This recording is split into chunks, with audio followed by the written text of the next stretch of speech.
years of experience in the field of marketing and entrepreneurship. She is the area chair of entrepreneurship and family business in AIC. She is heading an entrepreneurship cell from the last 13 years and mentoring many budding entrepreneurs and family business owners in various clusters. She had conducted training sessions organized for Election Commission of India. Dr. Nidhi has published several research papers in national and international journals of repute. Recently, Dr. Nidhi Gupta certified as Innovation Ambassador by Ministry of Education Innovation Cell. The next co-session chair is Dr. Neha Gupta. Dr. Neha Gupta is working as an assistant professor in Ahmed University, Uttar Pradesh, Noida. She obtained her PhD from the Department of Statistics and Operation Research, Aligarh Muslim University. She is gold medalist in MSc Operation Research. Her broad research interest includes optimization modeling and decision sciences. She is a lifetime member of the Operational Research Society of India. She has more than 30 publications in journals of ABS, ABDC, SCI, Scopus, and WOS indexing. She has recently authored 2 books and edited two books for the publishers like Taylor and Francis and Springer Nature. She has recently edited 2 special issues for the Journal of Pricing and Revenue Management Springer and Transactional Marketing Journal. So the next co-session chair member, Dr. Hemshweta Rathod, she received a PhD, MFC and BCom honors from Jai Narayan Vyas University, Jodhpur. She did her doctoral research on treasury management in banking industry. She is currently working as assistant professor with Amity School of Business, Noida, Uttar Pradesh. She has 9 years of teaching and research experience in different areas such as financial derivatives and risk management. She published 10 research papers, international and national journals. Some of these are Scopus indexed and UGC Care listed journals. One research scholar awarded MPhil in derivatives market under her supervision. She is a reviewer with various journals indexed in Web of Science and Scopus. She is a lifetime member of Indian Commerce. Kindly switch on your camera. The theme today is finance and marketing. And we would like to welcome our first author, Simrit Kaur, Adarsh Arora, and Anil Kumar Goyal. And the topic is bankruptcy prediction post IBC using machine learning techniques of Indian manufacturing companies.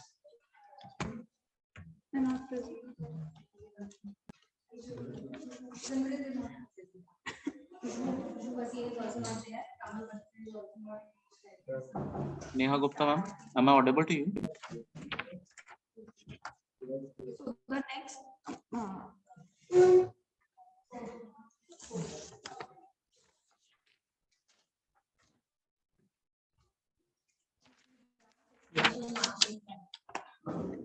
So her topic is experimental marketing strategies for luxury food restaurants, a novel Pythagorean fuzzy AHP approach. Good morning, everyone. My name is Sweety Das. I'm currently working as an assistant professor in Asian School of Media Studies and pursuing my PhD in commerce under the guidance of Dr. Neha Gupta. My topic for presentation is experiential marketing strategies of luxury food restaurants, a novel Pythagorean fuzzy AHP approach. In today's competitive market, marketing specialist needs to come up with new strategies and tactics to ensure more consumer engagement with the brand, because consumers gets a lots of option in market nowadays, right? So every marketers need to come up with new strategies in order to shine among other various brands. And experiential marketing serves this purpose by creating experiences that stimulates the emotions and senses of the consumer and connects the consumer with the brand.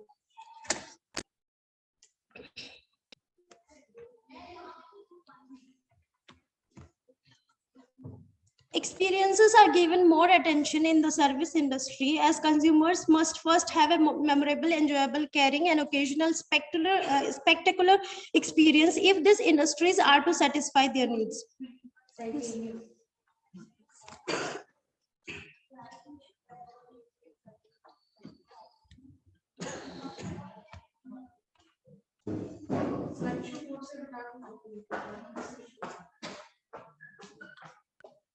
Okay,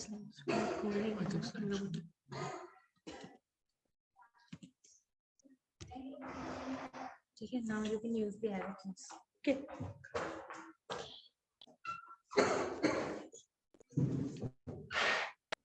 Another area that has been touched in this paper is luxury food product.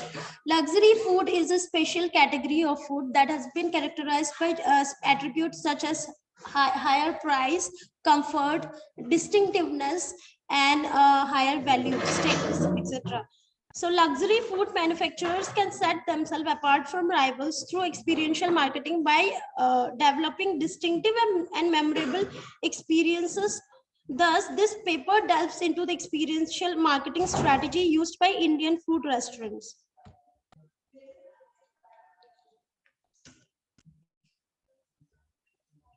Luxury food restaurants have employed a range of strategies when developing their experience marketing campaigns in order to set themselves apart.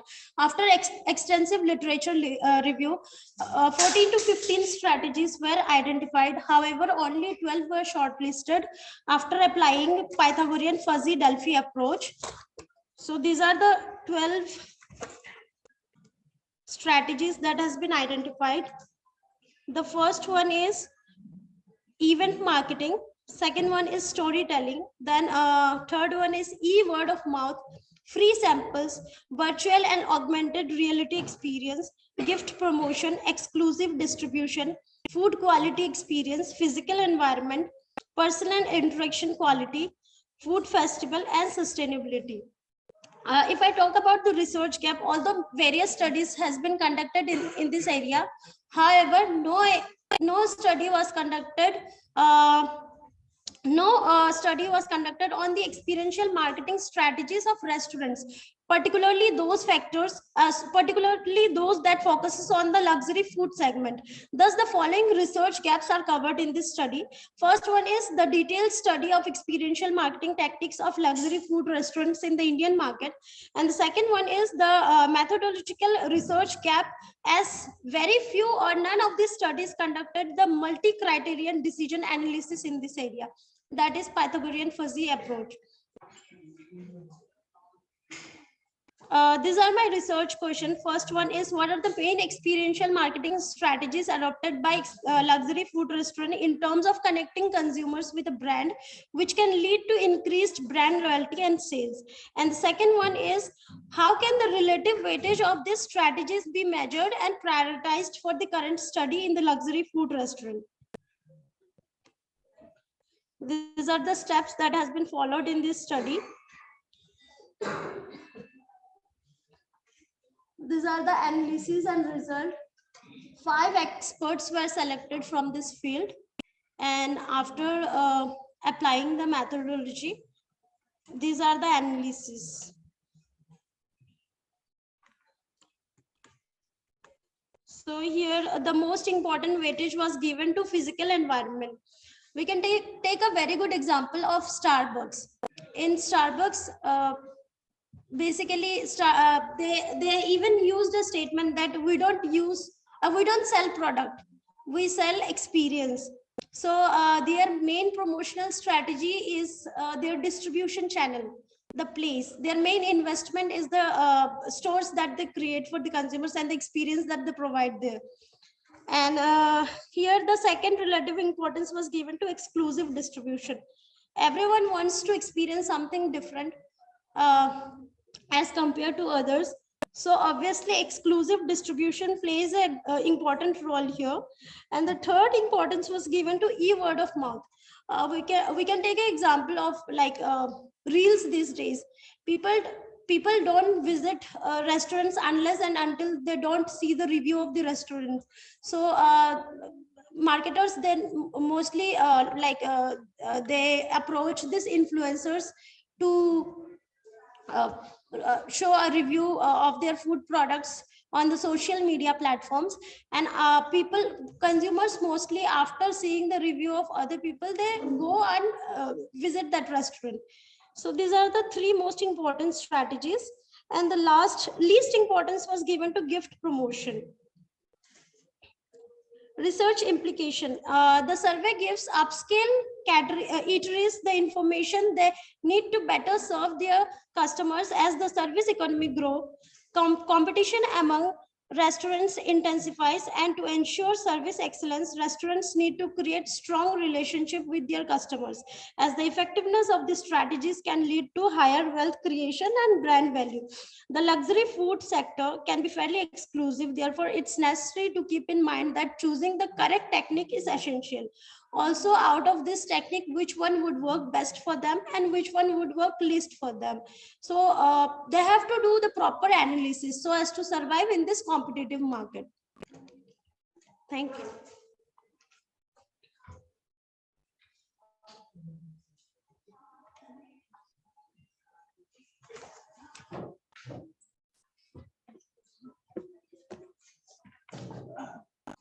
What is the social impact of your research?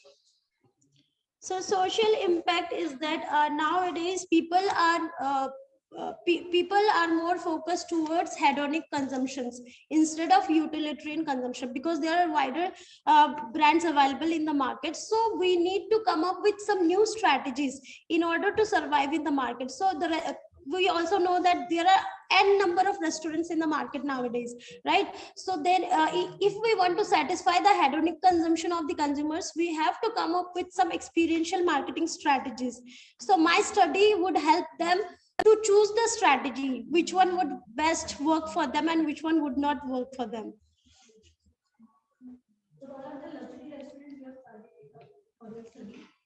Ma'am, few restaurants from Delhi NCR only.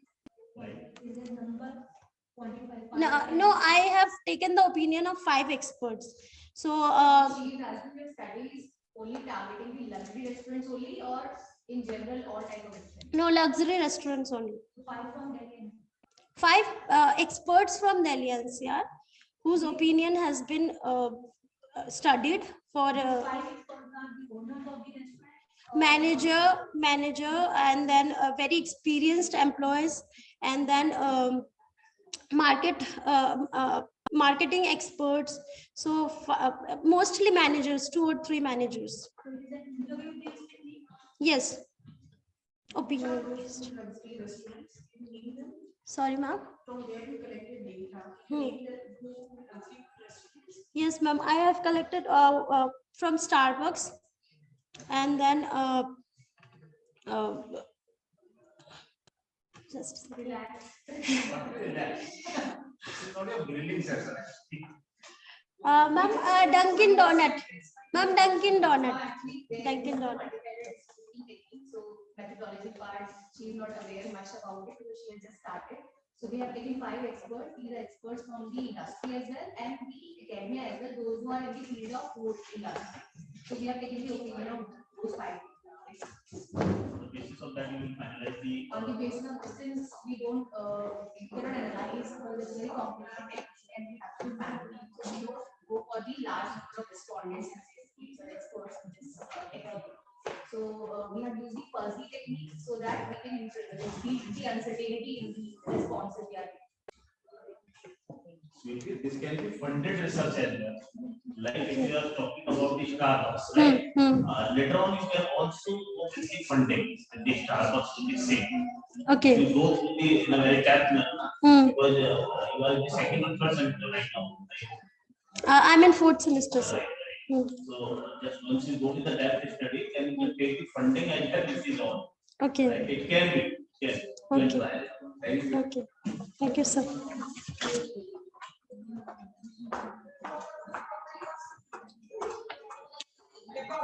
Next author, Mahua Bhattacharjee, Shivani Mehta, Pragya Singh, Mehak Singh, and NH Mohan. Okay. Then we have Himanshi Bhardwaj, and she is online. So. Those who are here, we call them, and Okay. who are online. That's only Himanshi Bhardwaj.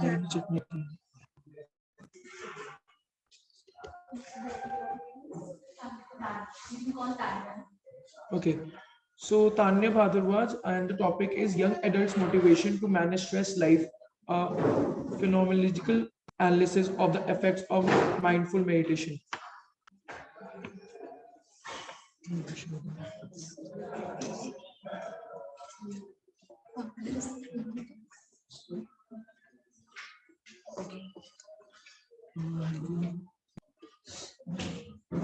Have you sent it to me?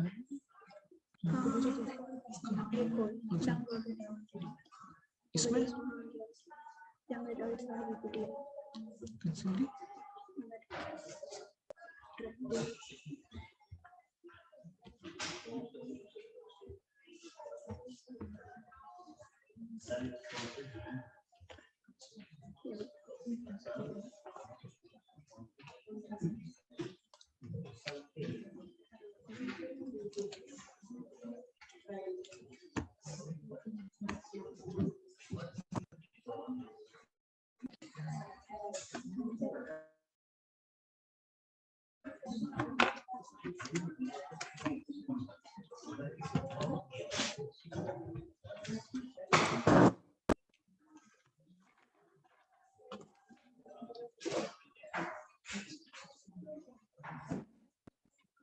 Good morning, everyone.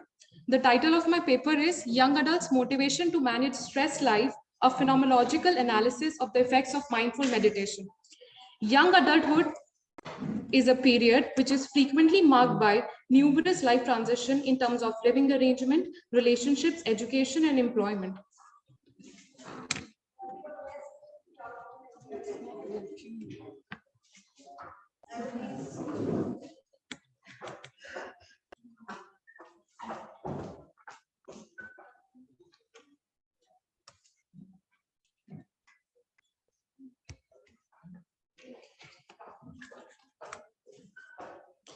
It is a period of increased insecurity during which young people go through a series of loving relationships and frequent job change before making a long-term decision.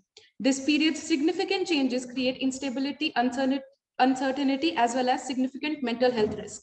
Stress has established permanent roots in their lives in recent decades. When the findings of American Psychological Association 2010 are boiled down, it is clear that the chronic stress defined as stress that interferes with your ability to function normally over an exerted period of time is rapidly becoming a public health emergency.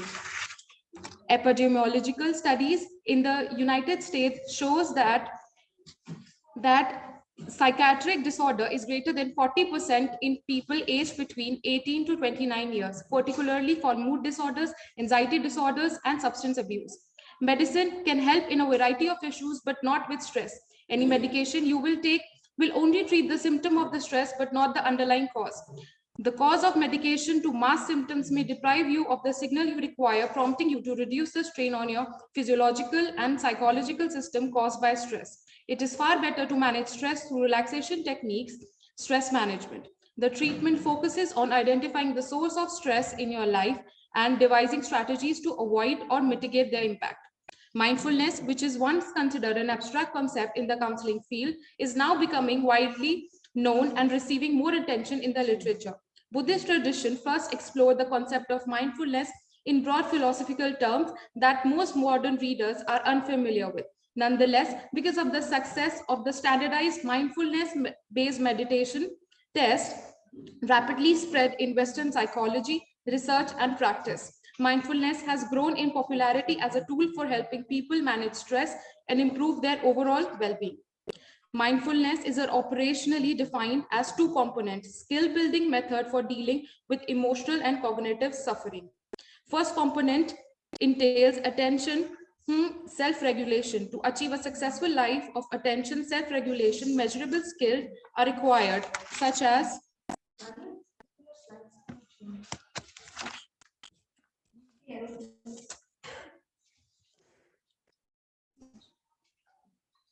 I'm just finishing the introduction part. Just give your objectives, what are your objectives, and then answer the question. अच्छा ठीक है.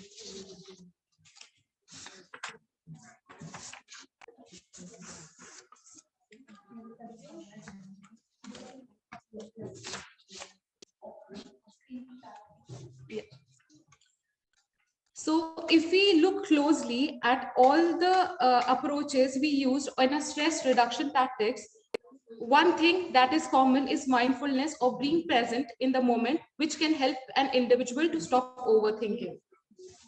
Individual sessions were conducted using a modified version of MPSR in the study. The study expands on cognitive therapy concepts by employing techniques such as mindfulness meditation to encourage people to deliberately pay attention on their thoughts and feelings without passing judgment.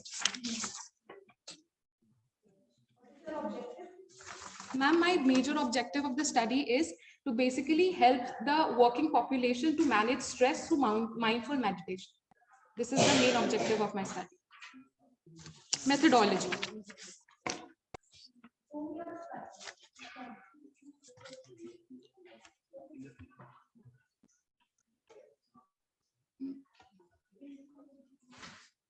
Is it? Yeah.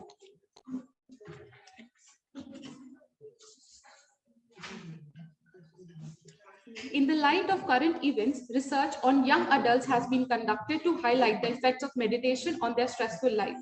This can assist individuals in striking a balance between their mental health and duties assigned them, which were personal or professional. The study focused on reviewing the literature, surveying the affected population in the area, analyzing the statistical result of the survey to determine the influence of mindfulness and their willingness to go forward in life. It is a hermeneutic phenomenological exploration. Phenomenology is a method in which the perspective of a participant in a given occurrence is explored in all its richness and particularly as well as an actual experience as feasible. Furthermore, the hermeneutic method begins by realizing that each perspective is one viable interpretation that must be read appropriately and imaginatively by the researcher. The data from the beginning of the project was examined using thematic analysis via inductive categorization. The participants were chosen at random by using convenience sampling. Yeah, ma'am, I'm just coming up. Out of the total subjects, 25 were my subject. 25 people were my subject. So it is an interview-based study? Yes, ma'am. So you have chosen at random using convenience sampling. How can a convenience sampling? No, ma'am. Actually, the thing was that as per my convenience, I randomly chose a working population. So that's why. The random word cannot go with the convenience sampling. No? Achha. Achha, theek. And another thing, in your last time you have mentioned that the participants have already, I think they have attended to mindfulness and then you approach them with Yes, it. yes. So how you come to know that they have already attended some mindfulness sessions and now? No, ma'am. In my, let me go with my presentation because I've already explained this all. Don't read. I would suggest please don't read. Ma'am, achha, theek hai. So, ma'am, basically, there was a 3-week meditation program which I organized with the help of a meditator, meditation instructor, which I got help from Kushinagar, that is in Uttar Pradesh. And he is basically a Vipassana meditation. So he basically organized a health and well-being study. It was a health and well-being study in which there were 3 concepts in the 3-week study. Let me read. It was a 15 minutes wellness scan in the morning, 20 minutes seated meditation, and along with stretching and breathing exercises once or twice a week. After that, weekly check-in was made. And after the completion of the 3 weeks, I conducted interviews based on the program. How many people were? 25. How many attended the session? 25. That's yes. How it can be random? There is no need for sampling then. You have done the census step. Achha. You have taken the complete population. Huh. So there is no need of sampling. You are doing your PhD, na? Ha. Which semester you are? 3rd semester.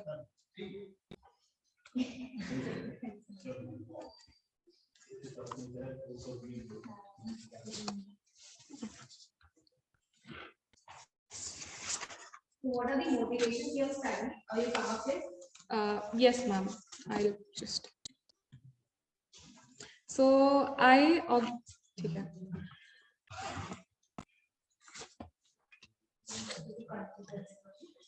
The primary topics, themes, and sub-themes that emerged were categorized as per the following table.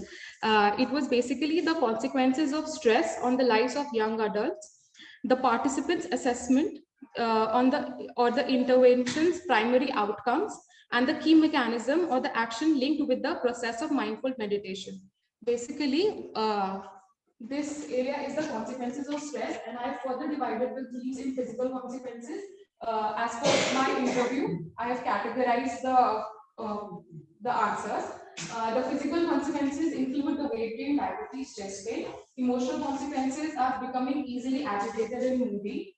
Cognitive consequences was inability to focus, poor judgment, and even low self-esteem. And behavioral consequences was changes in appetite and procrastination.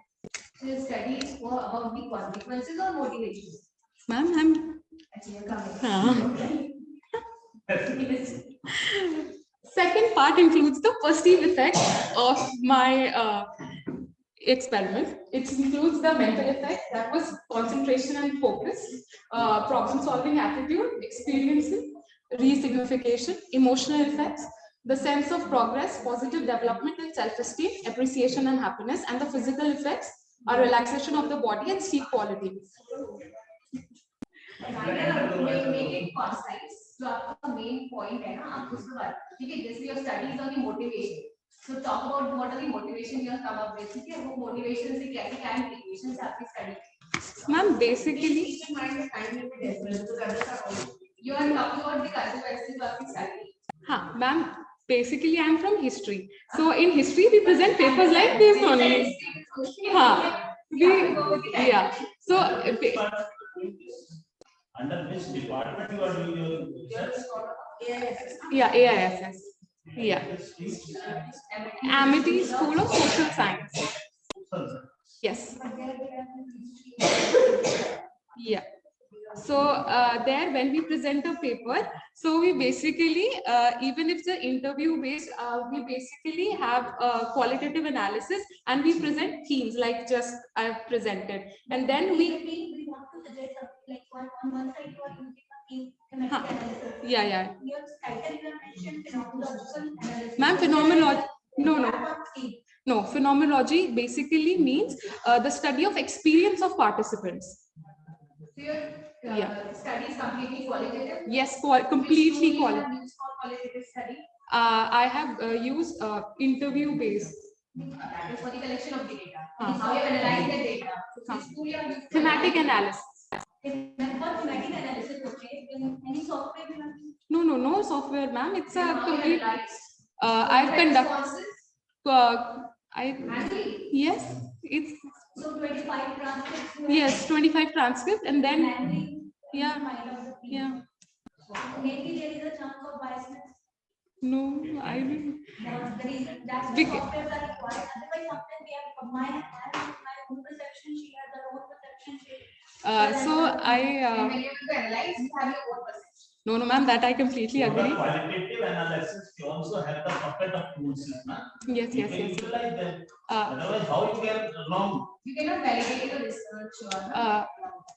So I asked my guide also to validate my research, as well as 2 other people from history department. No, sir, I am doing PhD. Full-time scholar. अभी ना 25-26 तारीख के आसपास BTech qualitative analysis पे workshop कर रहा है। I hope that is free of cost, right? एक बार गूगल कर लेना और अगर होता है तो जाके अटेंड करो। ठीक है। क्योंकि ना बेस बहुत नीचे जा रहा है। ठीक है। नहीं होगा। Graduate speaking. Otherwise, it becomes a limitation in terms of personal bias. Yes, I agree. So that is a suggestion. No, sir. No, ma'am, thank you. ठीक है।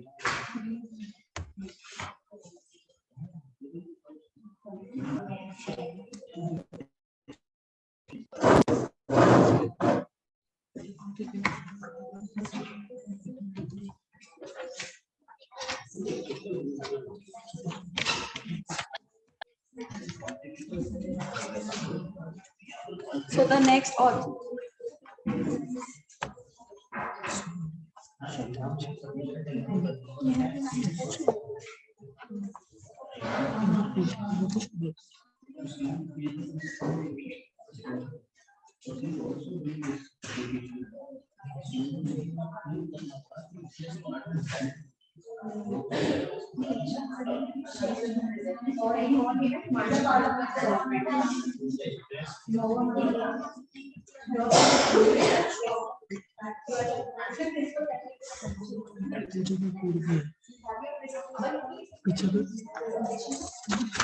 चलो ऑनलाइन की बात ये है नहीं हमारा एक और पीछे नहीं है।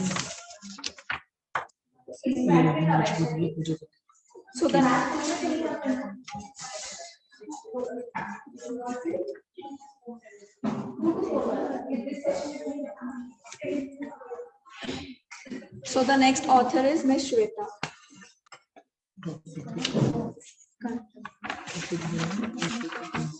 And the topic is telemedicine and patient satisfaction, a literature review based study.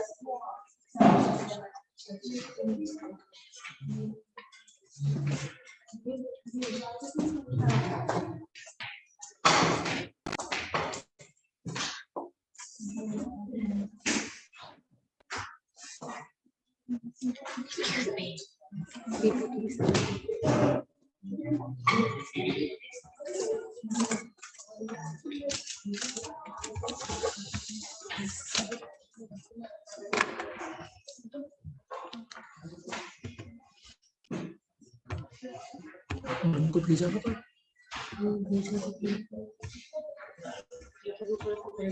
अगर नहीं तो मेरे पास यही बना पेपर आईडी 1 to 4 5 ये नहीं पेपर आईडी 1 to 4 आपके पास है प्रिंटर आपने मैम को भेजा था ग्लोबल वाले ID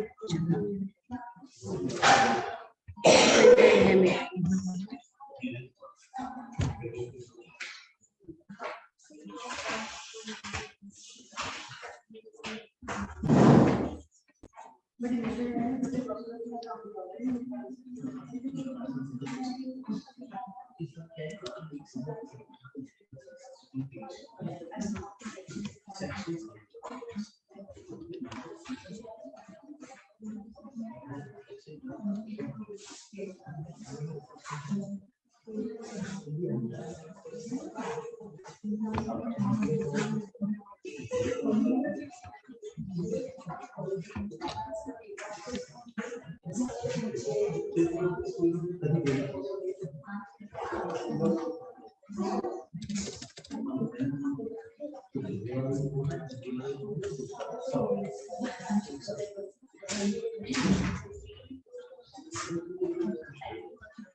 Himanshi Bhardwaj Yes, sir. या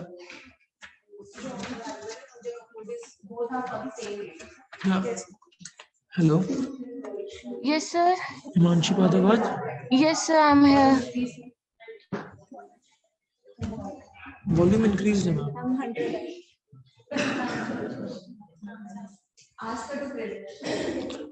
Himanshi Bhardwaj if you could present please present on the screen and Pooja Kapoor उसके साथ नहीं Himanshi Bhardwaj and Pooja Kapoor, if you can please present.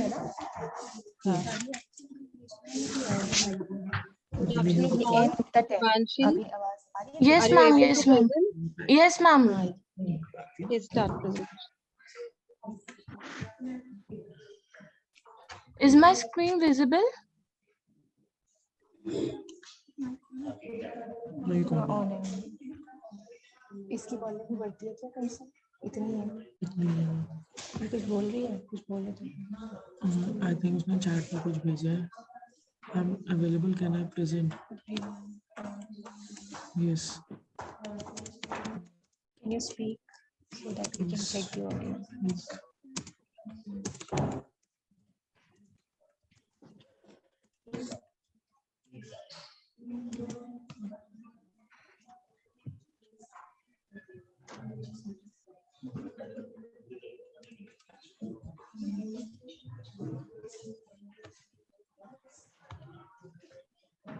आवाज तो आई नहीं रही। ये तो मैं प्रेजेंटर यहाँ पे भी नहीं आ रही है मैम. ये निकालूं क्या प्रोजेक्टर? तब फिर वो तो नहीं चलेगा ना. नहीं, फिर वहां रख दूंगी लैपटॉप। अच्छा, okay. Good afternoon, everyone. Am I audible? Himanshi, can you please speak again? Am I audible, sir? Yes, yes. Now you're audible. Just wait for a second, then start.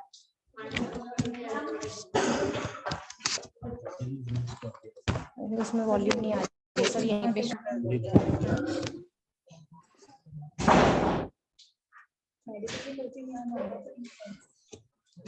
Yes, Himanshi, you can start, please.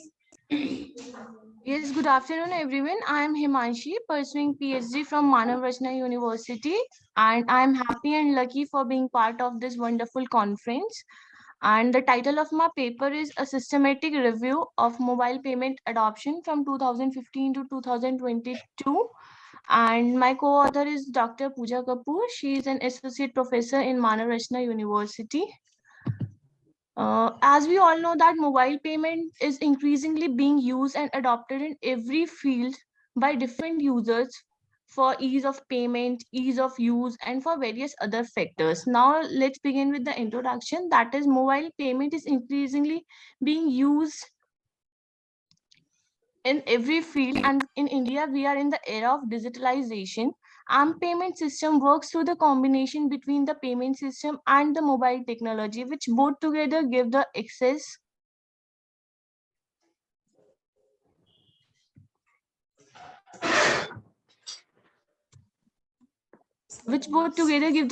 to users to perform their transactions through paying and selling products and services using mobile devices.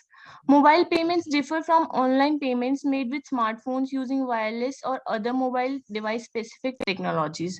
As per Delberg, Malek, Onrus in their paper of 2008. Next, now the objectives. We attempt to answer the following research questions that were seldom examined in the existing literature. First is, what are the factors behind the adoption of mobile payment by consumers in the existing studies? Next, what are the suggestions for enhancing the mobile payment adoption for effective use of payment techniques for the consumers? And the last is, which is the most frequent use models used in the research studies in the field of mobile payment adoption? Now, next, literature review. Mobile payment system is defined. I have used the term M-payment. That is, M-payment system is defined as a service of financial activities that are usually performed using mobile phones. Examples: cell phones, radio frequencies, personal digital assistants, packet assembler, disassembler, and near field communication. M-payment system facilitates business transactions and enable users to pay for their goods and services through this channel of payment wherever and whenever they prefer. Then next is, mobile payments differ from online payments made with smartphones using wireless or mobile devices specific technologies.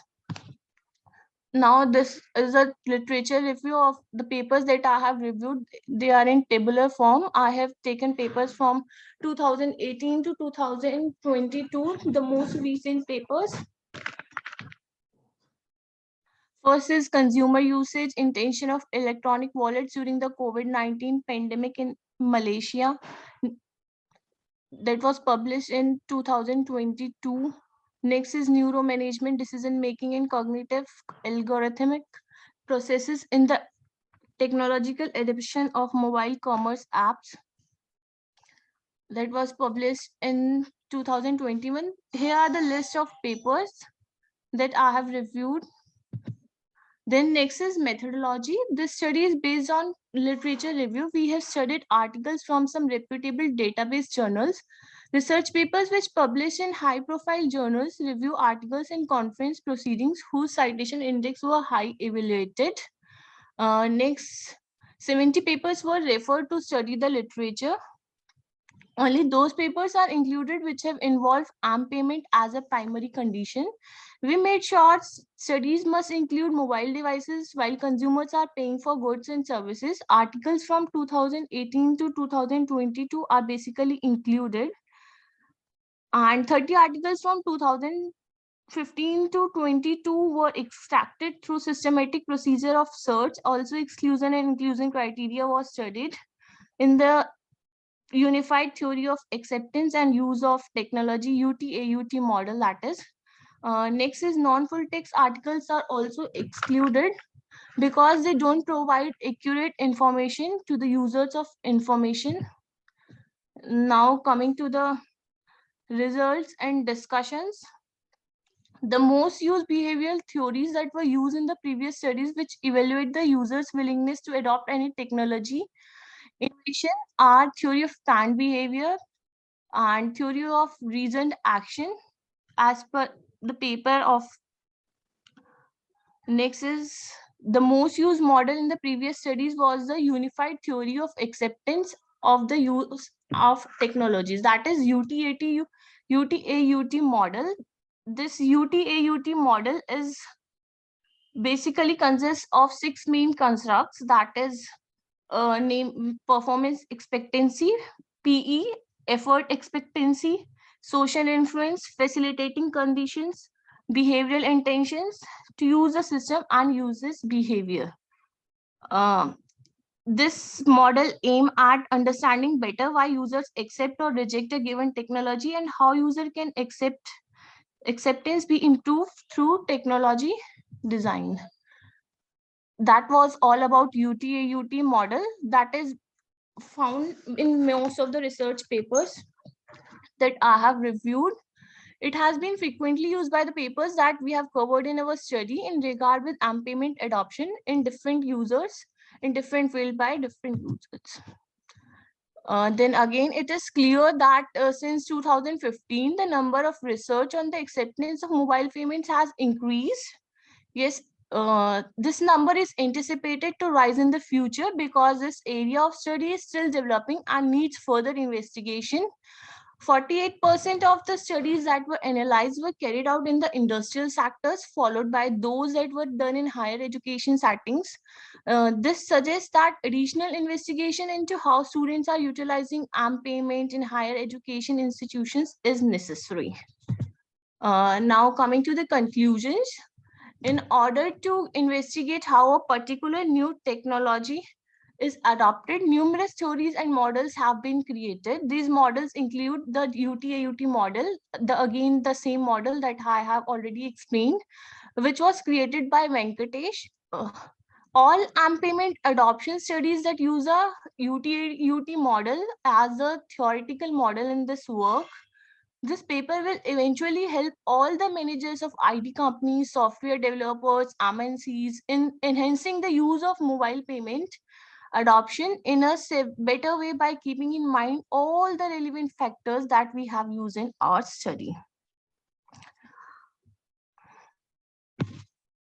These are the references. Thank you. Himanshi. Yes, sir. What about the legal laws regarding this AMP payment system? Do you have any idea? Legal laws? Sorry, sir. Yeah, please tell me. Okay. Sorry, sir. Can you please speak it out again? What are you asking? Right.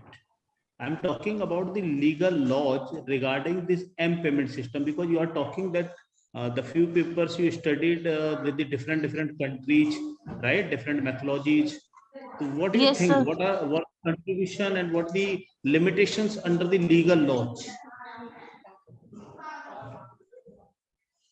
What are the rules and regulation by the different acts of the Indian government as well as the other governments?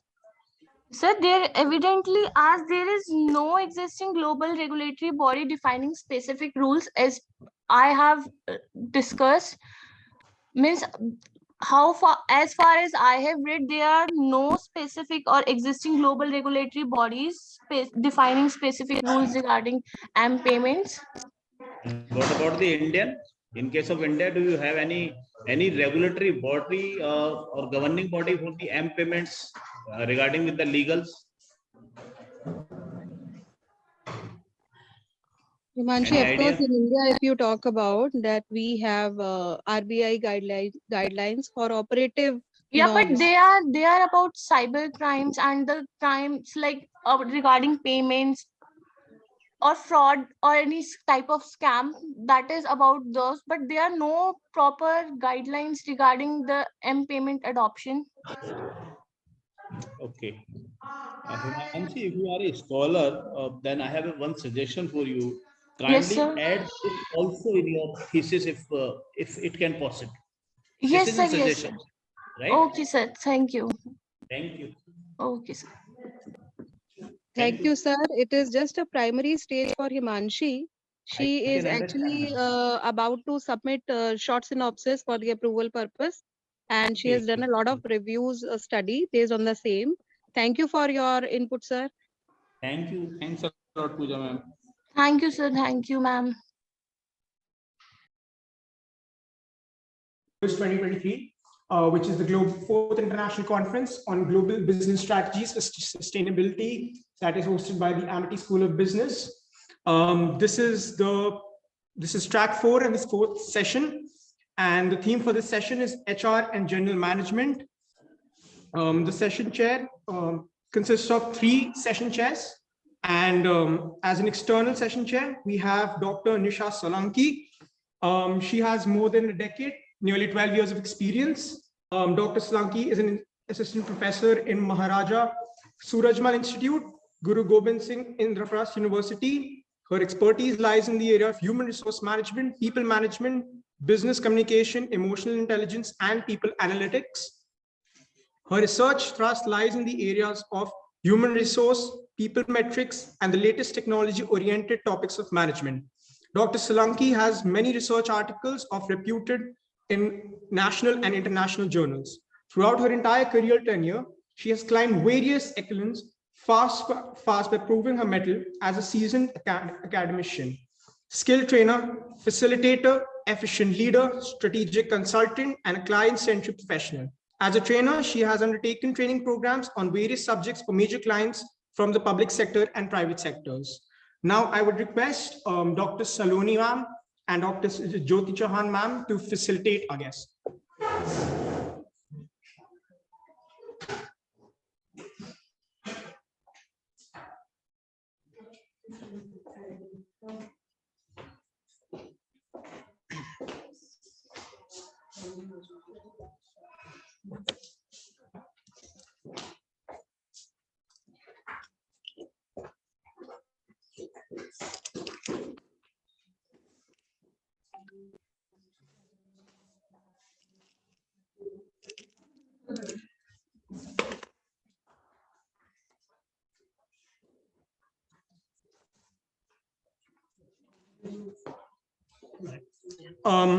As internal session chairs, we have Dr. Saloni Pahuja.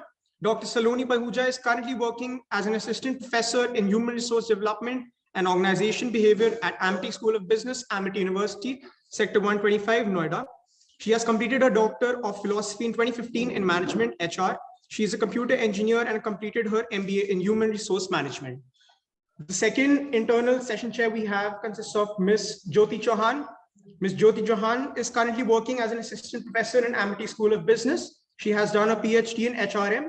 She has her paper publications in 50 plus and ABS-DC, and presented her research work in various conferences, be it national or international. Now we'll start, and I would request K. Lakshmi Priya and Miss Rashmi Rai to present the paper on the title Impact of Gender Stereotypes on Career Choices. Dr. Saloni, Yes, sorry. I would request Miss Priya Sajdeva and Miss Archan Mitra to present the paper on the title Impact of Globalization and Effect on the Sustainability of Indian Fast Food Industry, which consists of the paper ID 5845. Yeah, good afternoon, everyone here. Am I audible? Am I audible? 5845. Can I share my screen, sir?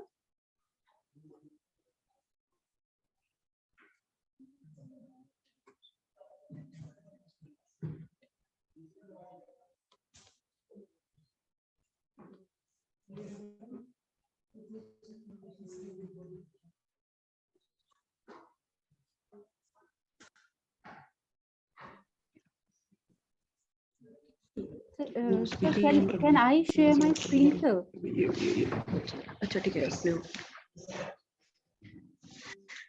Dr. Saloni, can you please tell them to stop sharing the screen? I just shared the screen. Okay, sure. Stop sharing. Thank you. I just share my screen. Just a second, please.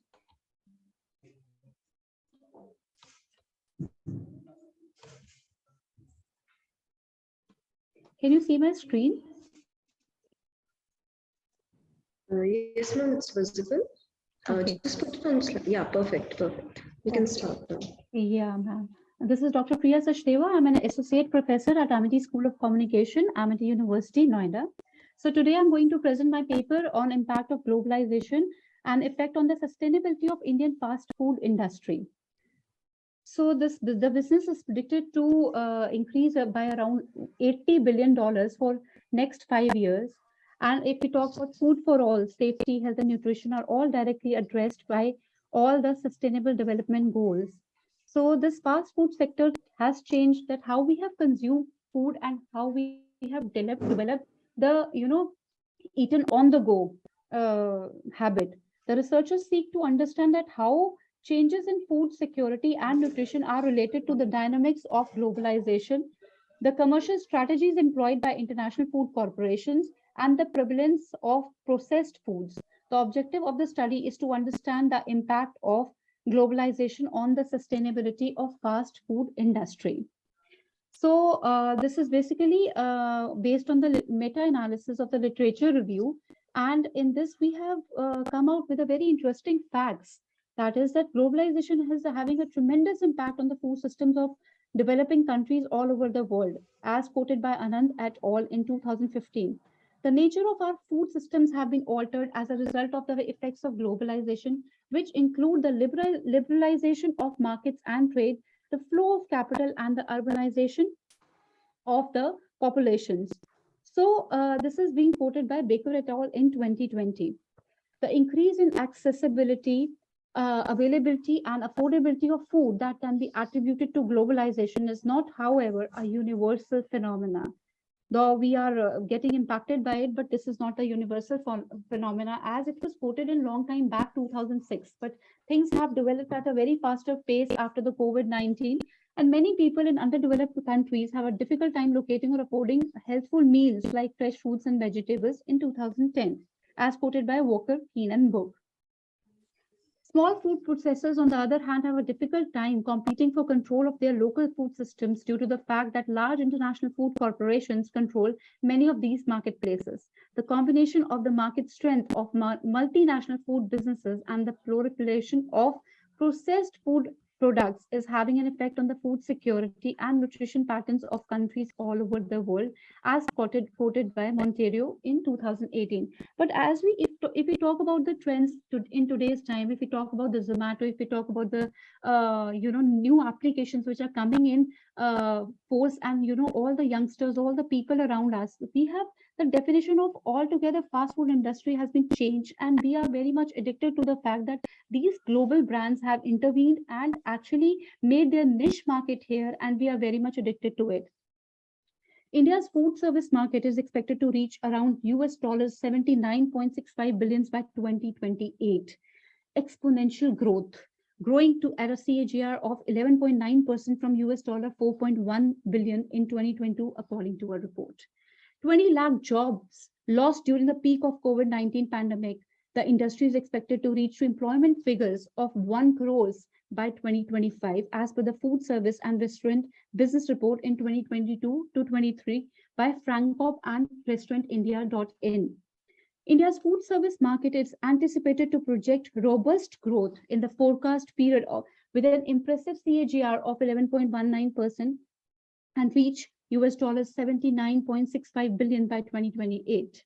It further said that the country's quick service restaurants market is estimated to be $690.21 million in 2022 and is expected to reach $1069.3 million by 2027, growing at a CAGR of 9.15%.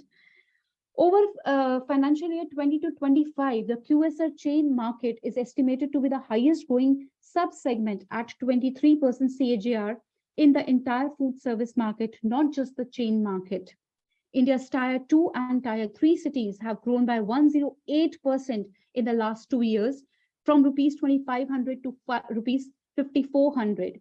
In terms of employment, the report said that the food service industry in India had a total of about over 7.3 million in 2021. So these are the little small facts which have come across once we are doing the study, and actually this particular industry will be focusing on the that how globalization is intervening, because there are so many sectors which are actually getting addicted to the global brands, and they are creating the niche market by providing them the very competitive prices and very competitive dishes. So whatever farmers used to do long time back, with the simple dishes, now those dishes are being accustomed according to the experiences, according to the attitudes, according to the new aspirations, new experiences, or whatever consumers are demanding, because we are going halfway to understand the consumers. We are actually doing the real-time marketing, getting the feedback that how they are going for this particular industry. So I will request my co-author Archana Mitra to take over from this slide, methodology. Hello, am I audible? Ma'am, am I audible? Yes, you are audible. Yeah. So when we look at the methodology, what we have taken is a qualitative research method, and basically our literature review method, review analysis or meta-analysis has been taken for this particular research. We collected research papers pertaining to this area, and then we have done a meta-analysis of that specific through a semi-system research article based and integrated in this particular qualitative analysis that we have done. Next slide, please, ma'am. So we have what we have done is we have collected the data in 3 parts. Part 1 being the forces of globalization influencing dietary patterns and nutrition patterns, because it has become very important for us today to understand the nutrition and the dietary patterns when we're moving into the fast food industry, because urbanization and globalization has affected that a lot. And even foreign direct investment has included and shifted the age-old traditions into a new and mixed traditional format. Next slide, please. So in part 2, we were looking at transnational corporations and their harmful effects on food security and food sovereignty. So when we're talking about the cultural imperialism that we have in media, we have a theory of cultural imperialism. The same thing has happened with the food industry as well. What harmful effects? Sometimes people say that whatever is harmful tastes good.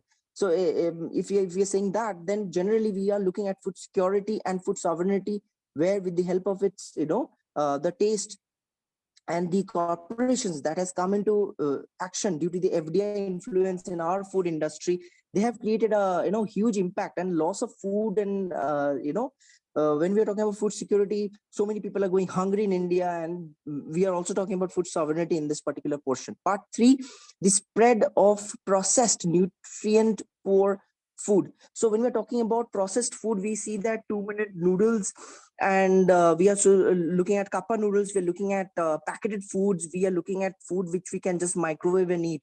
So this particular thing has evolved. Before it was not there. Before there were a lot of shops and a lot of small middle owners, those who have to sell these, ready-made hot. But now, due to our fast-moving lifestyle, our food lifestyle has changed a lot. So we have discussed about these three aspects in our meta-analysis review in our particular research. Next. Yeah, I would like you to So conclude the most paper in the important next 2 findings that we minutes. found. Already And then move on already to approached. take 5 more minutes for question and answers. Yeah. Already approached to the Yeah, findings. sure.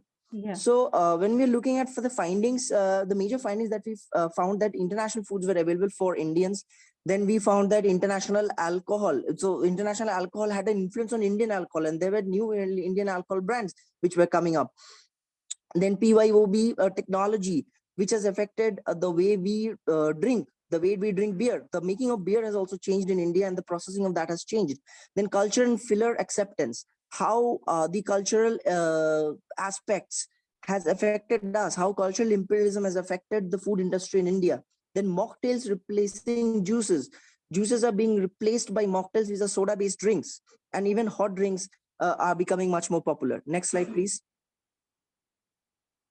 We're coming to the discussion phase where we are looking at the dietary patterns, the harmful effects of the food industry, and we are trying to spread an awareness towards how nutrient poor food should not be consumed. And we are also looking at one of the major challenges in the industry which has taken hold, that the main challenge for this sector continue to be the supply delays, a shortage of key foods or beverage items, which has experienced 96% of the operators have experienced in 2021 and likely to continue in 2022 due to major reasons, and one of them being Corona as a part of it. Next.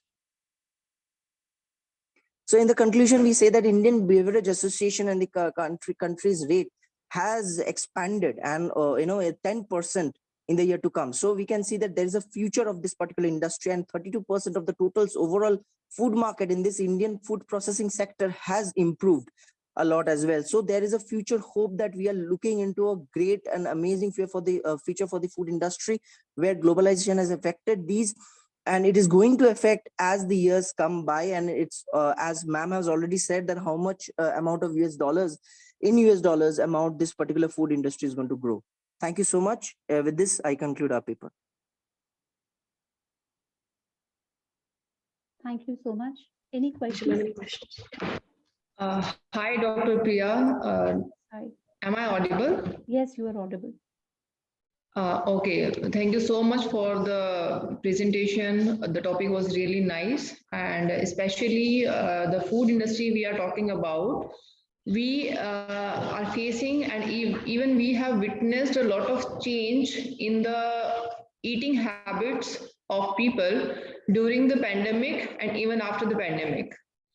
I think, and we all have witnessed that the eating habits have been changed due to the pandemic. People were getting more inclined toward the herbal drinks and that amla juices and the organic food items and something like that.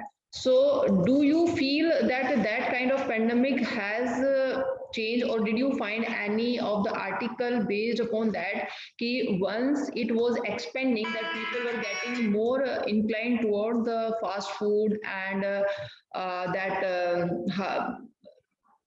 we can say ki okay, we are talking about the soft drinks and other things, but are we having some articles or some data upon ki now it is a throwback, ki now people are getting more toward the organic food items, herbal drinks and something like that? I just want to have that opinion. Yeah, ma'am, thank you for the question. But at the same time, if we talk about the habits, basically the nutritional value, elders may be looking forward to it, those who have been affected during Corona times. But at the same time, yes, if you talk about the youth and the maximum chunk of people, we are very much inclined to this fast food industry, and we are very much inclined towards such a certain new packed food things. So that is one thing which we have found in our study. No doubts that we have not collected much data about the organic food items, because we are focusing on the fast food industry more. But at the same time, yes, there are many people who are looking forward to the nutritional value, but this sector, we are more inclined, and the youth is more inclined towards fast food services, as well as the people, as well as the packed food, which is actually we can just microwave and get the things done at our disposal, because we are getting very on a very automated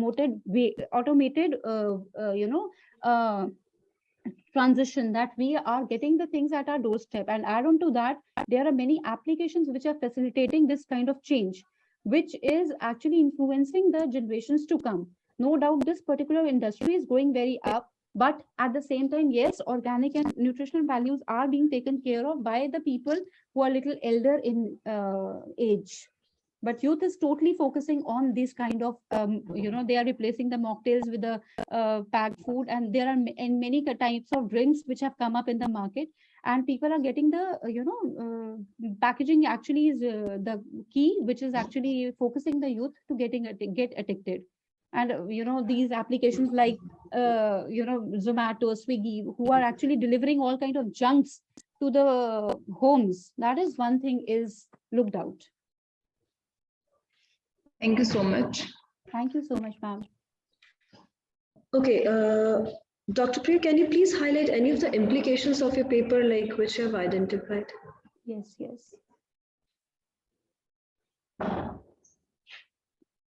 So, ma'am, these were the basically findings that, just a second, ma'am, just a second, please. Just a second, ma'am.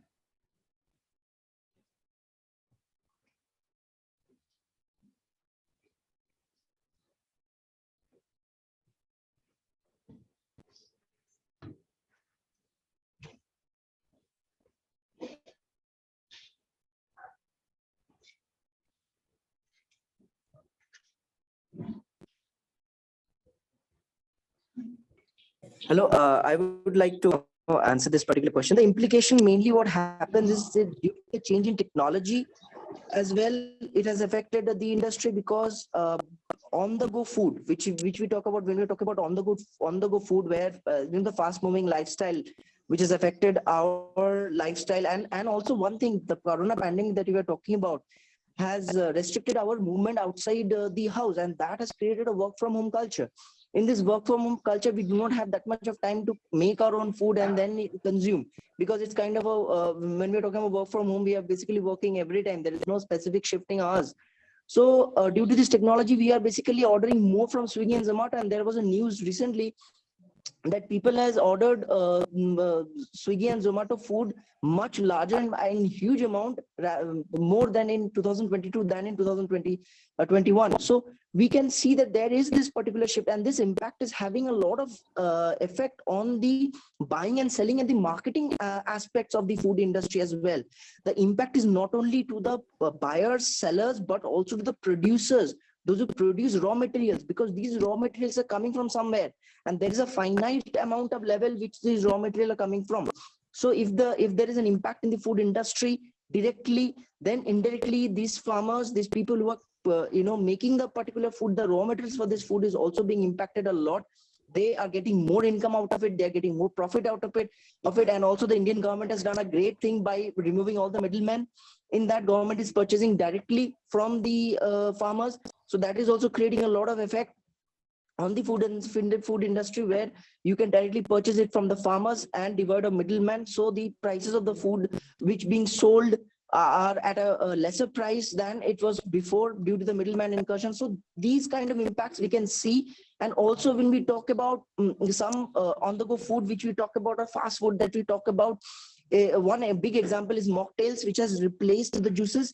The juices are aspect, because we before that thought that juices are something which is so important for our health, as we are talking about in pandemic, people were sorry to interrupt you in between. Like when you conducted this entire study, so basically you look for the papers before COVID or after COVID, because if you'll see, the patterns have automatically been changed. Although we do know that with the help of technology, it's easier for us to order the food.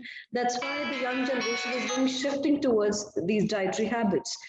But with the time, people are becoming more, aware with regard to their health habits and dietary habits. And I think instead of mocktails, people are now again shifting towards these basic things, juices plus other Yes, organic absolutely things. correct. Organic market is also growing a lot. Growing a lot, absolutely. So when we took the paper for research, we basically took 5 years, 5 to maximally 5 years research paper. So there was a shift in this. Absolutely, what you're telling, ma'am, is correct. Right. Absolutely correct. So there was a shift in this. So when we were looking at it, we only looked at the effect of globalization on the aspect. So effect of COVID correct. would be a very separate paper where we would highlight this there. That what were the Yes. effect of COVID on fooding industry? This was exactly the So paper. you can add on that segment. That's just a Yes, so it suggestion was a from my globalization side. aspect. Yes, thank you. Right. Okay. Thank you so much. Thank you. Thank you. Thank you, ma'am. Thank you, Priya, ma'am. Can we leave, ma'am? Yes, sure. Okay, thank you, ma'am. So you can join back again to the valedictory session. Yeah, sure, I will. I just stopped sharing. Now I would like to invite Miss K. Lakshmi Priya and Miss Rashmi Rai to present the paper titled Impact of Gender Stereotypes on Career Choices, Evidence from the Education System. The paper ID is 4803.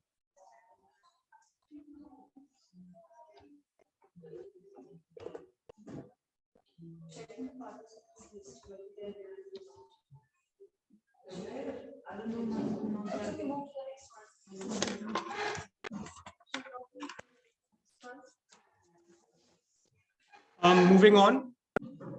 Now I would like to invite Miss Purvi and Miss Saloni Pahuja to present the paper titled Study of Workplace, Spirituality and Employee Retention in the IT Industry. The paper ID is 6785.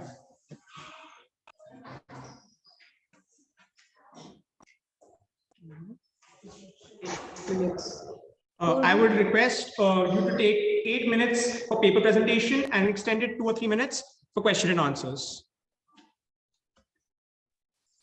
Due to some technical issues, they will be presenting the paper afterwards. Moving on, I would like to invite Mr. Kishore Kumar and Ms. Maurya to present the paper titled Prudent Inclusivity of Sustainability and Climate Change in Higher Education. The paper ID is A397. Good afternoon all. I am Santosh. I am from MBA Construction Project Management student from RICS. I am here to present prudent inclusivity of sustainability and climate change in higher education.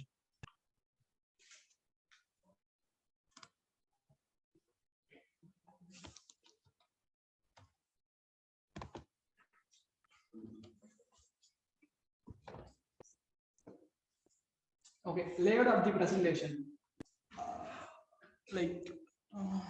Introduction to sustainable development and climate change. Literature review on rich country and poor country sustainable conundrum and role of higher education in sustainable conundrum. Research methodology, and finally result and the conclusion discussion of this thing.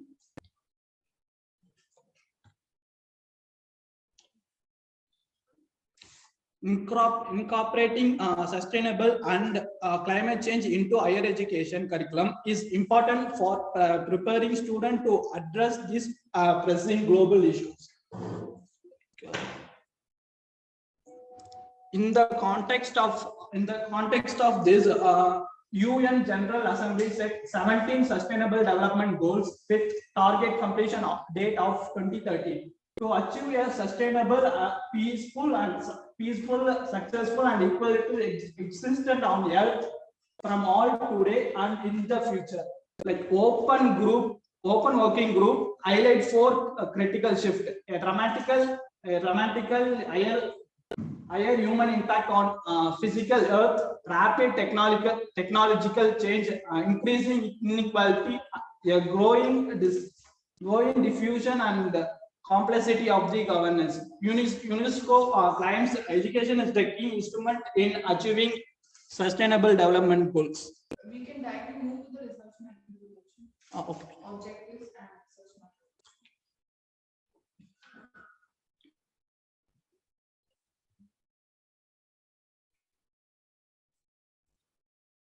Okay, very briefly, can you just tell us about the gap which you have identified Out of the literature. out of the literature review, and then you can switch to the research methodology section.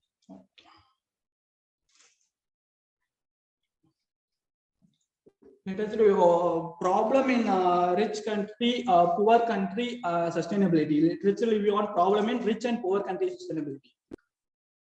Can you go ahead with this or?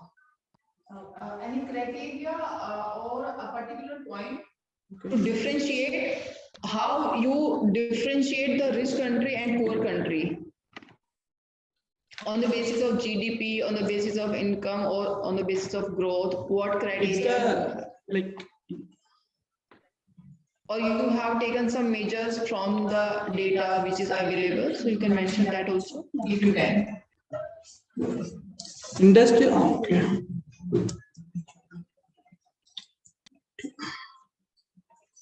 Industrial revolution in 18th century. We all know 18th and early 19th century was the period of significant economical and social change that took into the industrial revolution. Like by that time, uncommon change in the lifestyle of the human. Modernization of the selected country made them rich, and particular those in Western European and the Northern America. Like by the time of 18th century and the early 19th century. Carbon. Okay. Next, let's review on role of higher education in the sustainable problem. Okay.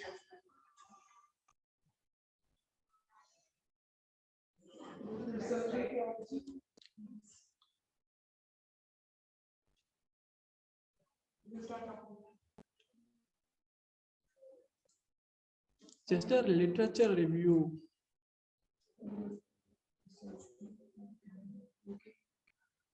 What are the relation of research papers you have taken for the study? Actually, the thing is, I am representing another person. Like. Okay. Have you worked on this paper? No. Okay. Okay. Thank you.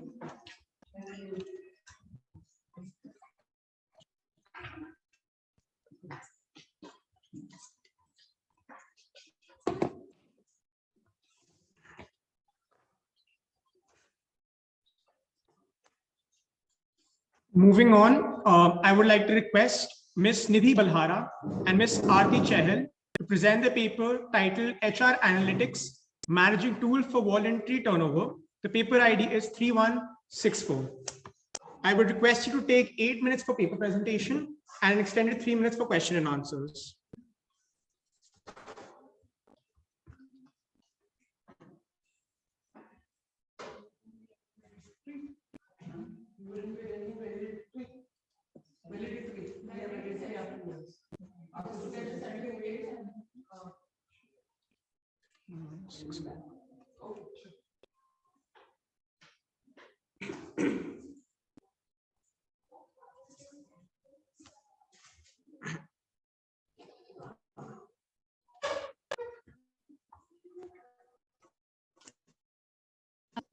Everyone, so the session chair is present here, and my dear friends, today my topic of discussion would be HR analytics, which is a managing tool for employee turnover. You might have heard what is HR analytics. There is a buzzword nowadays: analytics, analytics, analytics. Especially, we will be talking about HR analytics. Basically, we are learning about HR analytics every day. But for your information, we have come to know through the literature that this topic is not new. This has been into studies since 1984, wherein this topic was presented at how to measure human resource management. Basically, it was done manually. But nowadays, as you know, the world is full of data. So we have come to a different aspect of measuring the data manually through the tools. That's why we have come to know about the term known as HR analytics. As you know that competition is growing at a very fast pace. So the businesses are needing employees which are right, but with the high performance, which could excel into not only effectively doing the task, but also efficiently. And focusing more on how to get most talented employees is the task of HR nowadays. So major challenges is to get the right high performing employees. Business have now recognized the need of data to figure out what makes people to join them.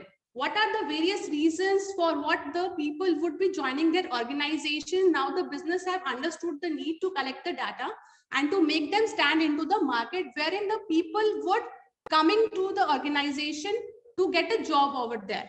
Analytics is a study that is positioned at the interaction of HRM and analytics. The study which we are doing is basically an interaction of HR and analytics.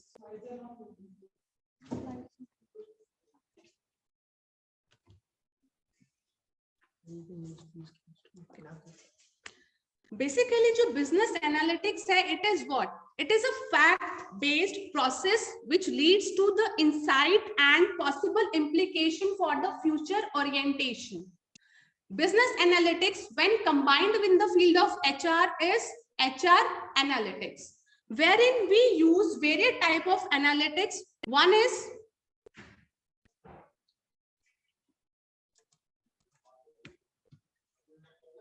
descriptive analytics, prescriptive analytics, predictive analytics, and diagnostic analytics.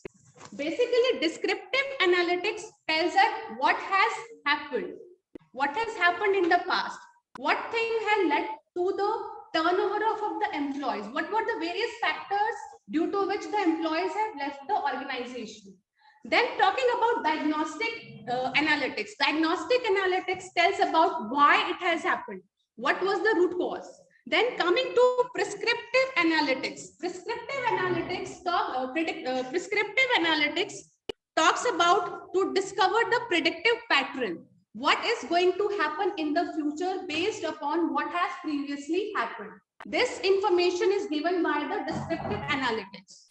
Based upon the descriptive analytics, when we predict the future, it comes under the predictive analysis, wherein we make use of the visualization software like Power BI, Tableau. And the last is prescriptive analytics. Prescriptive analytics gives the recommendation to the business owners on what is to be done if the employee is likely to leave the organization in the coming 5 years. What strategies the business would be formulating to retain those employees. So these are the 4 analytical techniques which nowadays the businesses are using to predict the employee turnover. Now talking about the process of analytics, how this analytics works. Coming to the review of literature first, these were the various authors. They have given the research titles and they have applied these type of data mining techniques. They have studied these data mining techniques to predict the employee turnover, wherein we have found that the most popular techniques were classification, regression, time series, clustering, anomaly detection. And based upon these techniques, they have predicted the voluntary employee turnover. This study was conducted on the Scopus database. We have time frame from 2000, from the year 2000 to the present, wherein the first step was to search the article from the database, wherein we have found 774 total results. The search keyword used was workplace analytics, people's analytics, HR analytics, and workforce analytics, wherein we have sorted from the relevance what papers were relevant to us. After sorting, we have come across 174 total results. Then we have scanned titles and abstract. Then we came about 47 total results, and step 4, we came about 61 total result, wherein step 3 we have scanned only through titles and abstract. We have backscanned it and we have seen in the introduction and RM also, wherein we could find the related keywords which we have used previously. This research is a qualitative case study wherein we have talked to some HRs of the companies in Gurgaon and in particularly in the city of Gurgaon, wherein our main focus was how could HR analytics supports the employee turnover management. And to support this research objective, we had 3 sub-questions. The first was what kind of elements do affect voluntary employee turnover? Second, what kind of HR analytics is used in human relationship management currently? How HR analytics could be used in voluntary employee turnover purpose in the future? These questions were asked from the HR in the companies already working in Gurgaon. Results. The findings varied from one company to other, as this HR analytics is a new topic for the people who are working in HR. So the results were somewhat different from one company to another, as the participating companies were at the different stages of implementing HR analytics. Based upon the empirical finding, the greatest interest and focus in HR analytics go to the workforce planning. What planning, how much workforce they would be requiring in the coming 5 years, it helped into that. How they would be recruiting and how they are going to measure the job satisfaction level of the employees. So for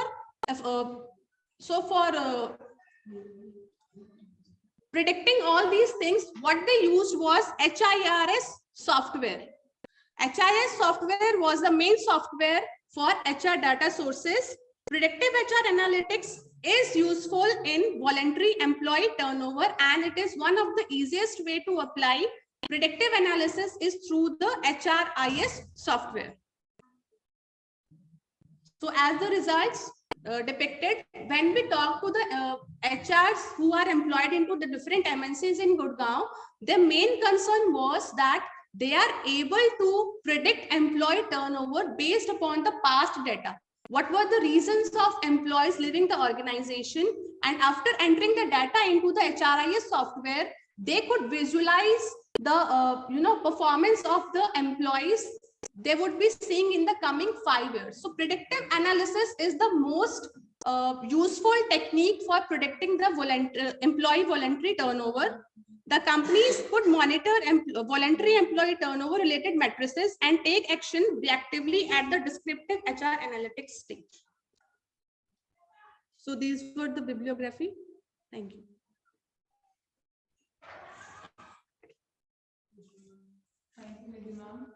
It was really good because we all know that everybody is focusing upon the analytics, be it your HR analytics and marketing analytics and other analytics. So we are focusing upon that.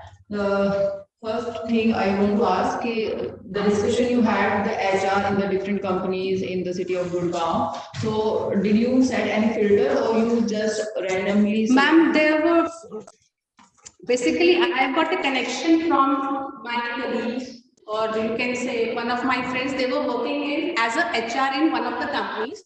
So from that person, I've got into 5 different persons. So what is that sampling technique? Semi-structured. I'm asking for what is the sampling technique you have used? Whenever you must be deciding over the company. Convenience. So I have one or two questions. First, you were talking about that there were companies that where you interviewed HR people, right, in Gurgaon. So what was the criteria behind choosing such companies?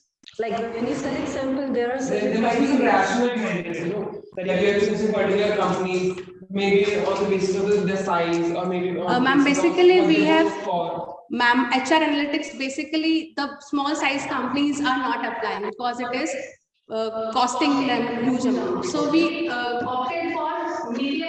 opted for medium to large scale industries, wherein some of my known were working, like we can talk about one was working as SPN Technologies, which is a consultancy based firm.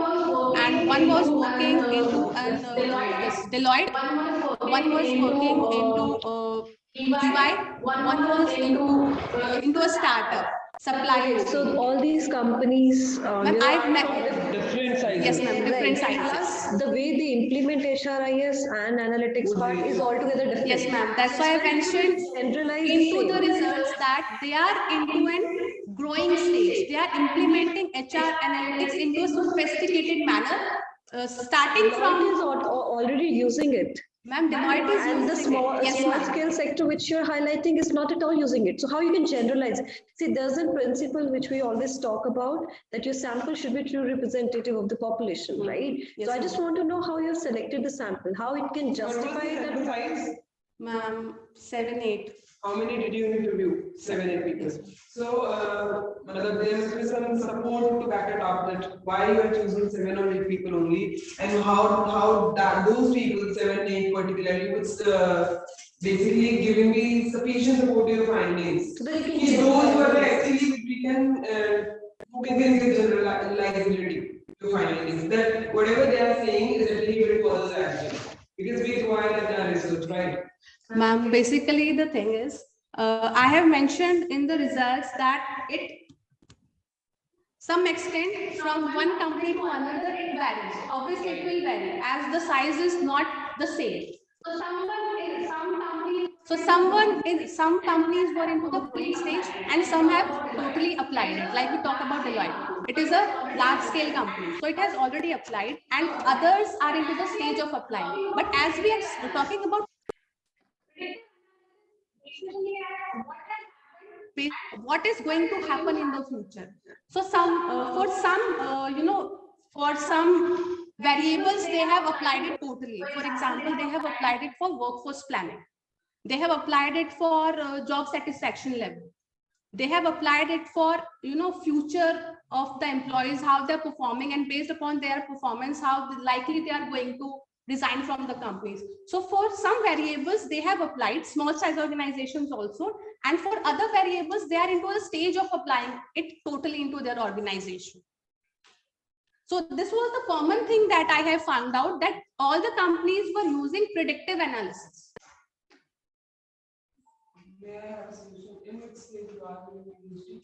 Ma'am, data collection. Ma'am, semester तो नहीं होता है. Ma'am, second. Second. Okay, so you are thinking to pursue more for data collection or not? Yes. Yes. Just a suggestion. Whenever you are asked about what is the sample size or maybe how you have done vector, you always, when it is quantitative, you usually back it up with your formula. Yes, ma'am. If you have applied. Yes, ma'am. Yes. If you have applied. Yes, yes. In case of qualitative study, it always should be supported by the literature. Like the literature that the qualitative studies carried out in that particular field. Yes, ma'am. They should be having a similar size. So that you can actually back your findings up. That similar studies also found out the results by conducting various interviews, maybe 20, 21, 50 scenarios might vary. Right. First thing this. Also about this particular finding that you have mentioned, it might vary. I would say, my personal opinion, I don't know what's going on in Ishana. I think this should be going to your limitations rather than in your findings. Okay.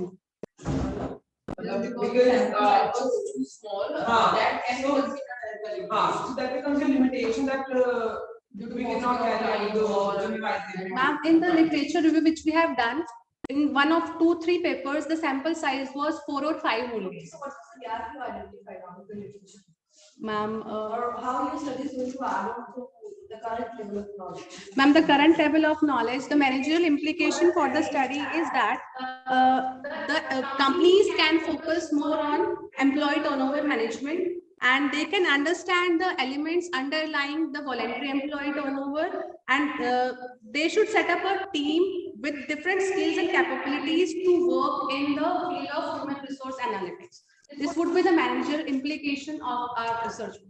Any specific gap that you have identified out of your literature review? Because for predictive analysis, you rely more on the secondary sources, Yes, right? yes. So you must have done a lot of secondary sources. So how many papers you have actually like reviewed before coming to this? Ma'am, as this topic is comparatively new, so we could not find as much good papers, HR analytics. Yes, ma'am. But the specific topic was voluntary employee turnover. There are many papers on HR analytics, but more papers are not on the predictive tools. So we could find out only 30-40 papers. So is there any gap that you have identified out of that? Ma'am, not into my mind. Okay. Last question. Also, please take these. Sure, ma'am. Yes. Positive manner, Yes. Because it would improvise your own work. Yes. Last question is that which technique have you applied to analyze the data?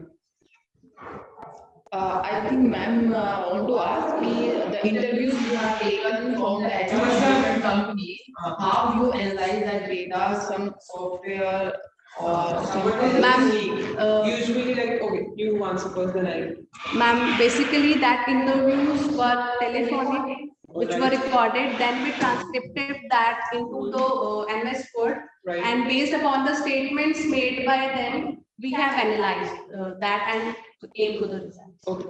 So have you heard the term these techniques, content analysis, thematic analysis? Have you heard the terms?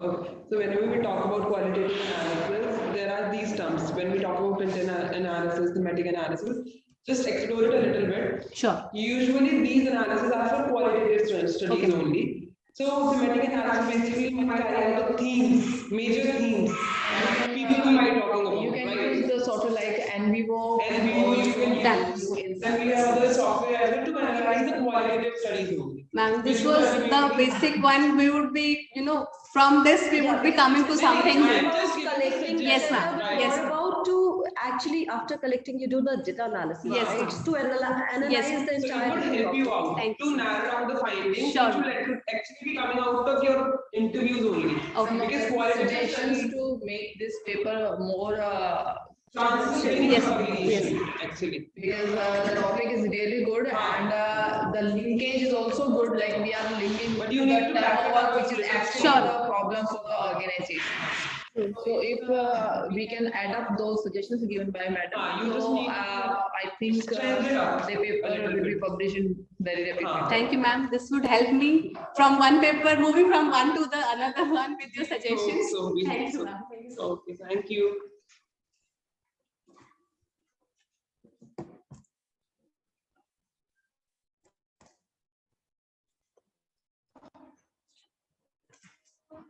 Now I would like to invite Ms. Vaishnavi Pandey and Mr. Sandeep Kumar Gupta to present the paper titled Mapping of Sustainability Practices in the Foundry Industry. The paper ID is 5629.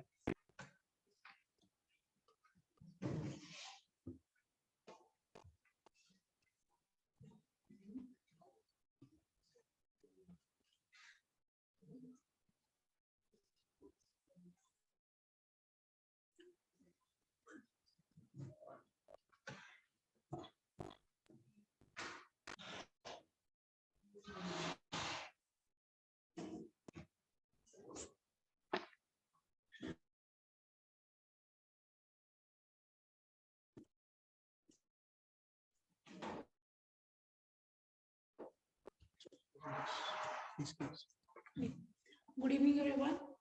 First of all, thank you for providing me this opportunity of this conference. So my title of the paper is Mapping of Sustainability Practices in Foundry Industry.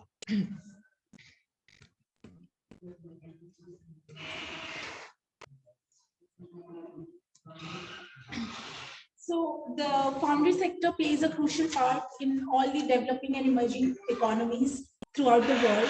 And this in India, stands on third position after US and China.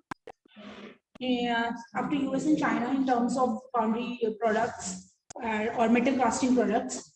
We have 4,005 in India. We have 4,500 foundry units, out of which 95% falls under medium and small size industry firms, and 5% are large firms. This is the most labor intensive industry, sorry. this industry, like this is most labor intensive, water intensive, and this produces a lots of dust pollutants and other pollutants in environment, which pollutes the environment. As we know, global warming is a the most concerned issue that we all are talking about. And so this foundry business is linked with several environmental problems, including generating different pollutants and producing most dangerous and poisonous gases into the environment. So this sector needs have the potential, and this sector also needs resources or the techniques through which they can reduce their innovations in their operations, so that they can reduce these pollutants that they are producing with their production processes. So, the objective of this paper is to underline various sustainable practices that are being followed in the foundry industry, like how the firms are being engaged in sustainable practices into its operation chain. Like, for example, we have to produce this marker. So, in this production process, what are the things like how it is harming environment? Like it is most water intensive, it is producing dust. So how it is in like this production process, how it is harming environment, and how can we reduce it? So basically, in this paper I have used literature review. I have taken 20 to 25 literatures, and from that, what was the database you have chosen?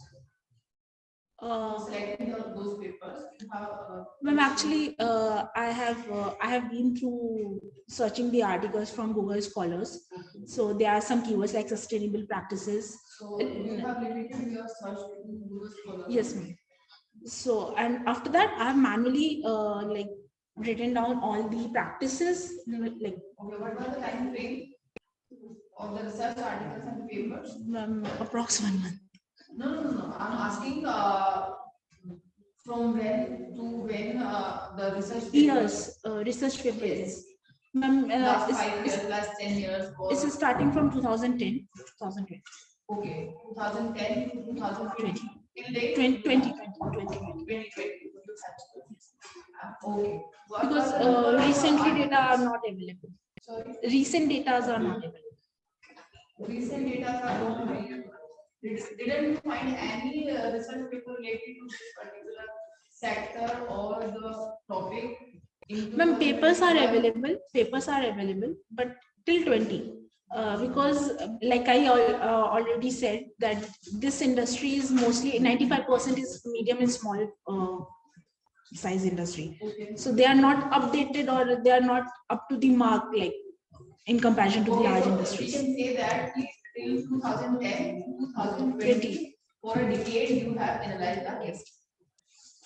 So I basically jotted down the practices, the green practices, sustainable practices. This is the only slide you have? No, ma'am. Okay, these are methodology I have all. So for discussion, results and discussion, the most the important and the most talked process is green manufacturing that this farm industry can offer. Like for example, if I talk about earlier, what in this firms used to do, they used to have furnaces, burning furnaces, but now they have replaced it with induction furnaces. So this is just an example. There are various other practices. So the most talked technique is lean and green manufacturing. The second one is like in Sonic, they have talked about that they have studied some best engineering methods in the foundry industry. So they have basically focused on 3 points. The first one is the quantity of waste produced. This should be reduced. For example, by controlling the machine work parameters and opting for preventive measures, which will result in 20% of, like, they can save their raw materials up to 20%. And then the consumption of technology media, they can opt for like equipment modernization, like I have just earlier they used to have open furnaces, now they have. And in last 2 years, if you'll see, the patterns have changed a lot with regard to it, and you don't have enough current data, then how it is going to support your findings? Ma'am, actually this industry, 95% of the firms, they fall in the medium and small size firms. So they are not updated, they are into it, like slowly and gradually they are opting for it. As far as I know, Rajkot clusters and Maharashtra clusters, they have this closed furnaces. Okay, how many studies you have referred to? And Ma'am, I have done the literature review of around 20-25. 2025. What is the summary? Like, can you just summarize and tell us about the gap identification from the literature review? Ma'am, one thing that I have noticed is they have all talked about how can a foundry can be turned into a green foundry, like this is a green manufacturing from everything, like sustainable operation practices. What are the areas they can intervene in? But one major gap that I have found is there are some intermediaries involved in it. Like if some policymakers they are allotting a fund for XYZ project, for a green manufacturing project, there's intermediaries involved in between. Like there's some business councils, there are associations that are because due to majority of industries falls under MSN, they need some guidance, they need some my concern is how you have extracted the results, because I'm not able to see any kind of quantified methodology which you have adopted. Actually, I was wondering how you can through the presentation. Because in the results of these all are literature review. There's no. How many slides have you prepared? Ma'am, total 8 were there. Can you please go from one to we are just interested in research methodology segment. Fine. Next. Ma'am, in methodology, like I manually, I have read 20-25 paper, I manually jotted down the things, the practices that industry. Okay, what is systematic literature review and how you have applied on your study? Ma'am, actually from 2000, from taking paper from 2010 to 2020, I've read the papers, few of the papers, papers from top journals, and I have jotted down the major practices, major green practices that this foundry industry follows. Can you please read the writing of top journals? Sorry, ma'am. Top journals. How did you go through the top? Ma'am, one was Journal of Cleaner Production. Criteria. I'm not asking the names. No. Okay, ma'am. You must have had some criteria for the top journals, no? Ma'am, whenever we have, when we just record Google Scholar, and that is why my concern is but there must be some reference, like whether it was on citation score basis or it was on citation basis or impact factor basis. There are various factors on which you must decide whether the journal is actually of high quality or not. So when you actually quote top journals, you need to identify the criteria as well, like what quoting it. Right. So that's what I wanted to ask. Secondly, whenever we talk about systematic literature review, if it is about manual, I don't know,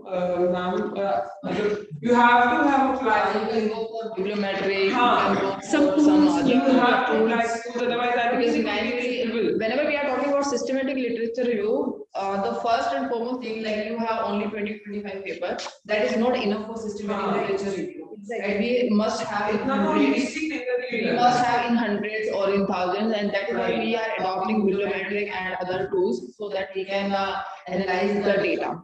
Right. So this is only the suggestion. Please take it as a suggestion so that you can improve the workflow. Whenever you are going for systematic literature review and qualitative based study, you must have appropriate number of research papers. And this is purely unrelated to everybody, like for any particular topic, and this is not this is not the critical topic. We are not having enough studies, so it is unbelievable that you got only 20-25 papers in last 10 years. And moreover, you can have papers on 2020, 21, 22. Recent papers are also available that might be logged because you just limit yourself to the Google Scholar and you might not get the access to that particular paper, but papers are available, right? So it is just a suggestion. You can refer to other database, like I am having other databases Scopus you can refer to, or you can do some other, like you can have Web of Science and other things, right? So Did you refer to any of the SLR papers? Yes, ma'am. Few of them. What was the pattern followed in that book? Ma'am, they have used some tools. Exactly. This is what we are saying. How many papers have they reviewed? 100 papers. They are more than 100.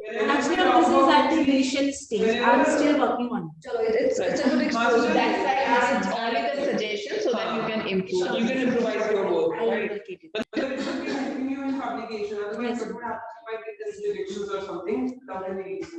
So you can work on that and then you can submit and get there. Okay. It's just like you're working with directions so that you can improve. Sure. That's it. You can move to the next one. Thank you, ma'am.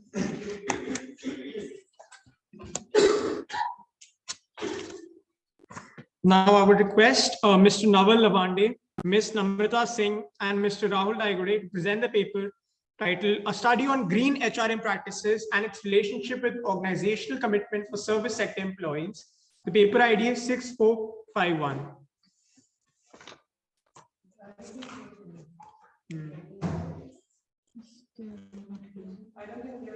They've not joined.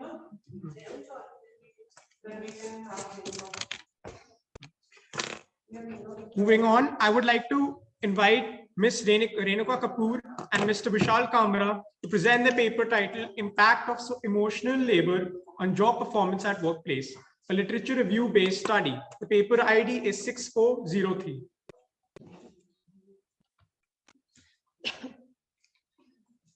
Good afternoon, all of you here. I am Renuka Kapoor, and I'm here to present my paper on the title, A Study on Emotional Labor and Its Impact on Workplace.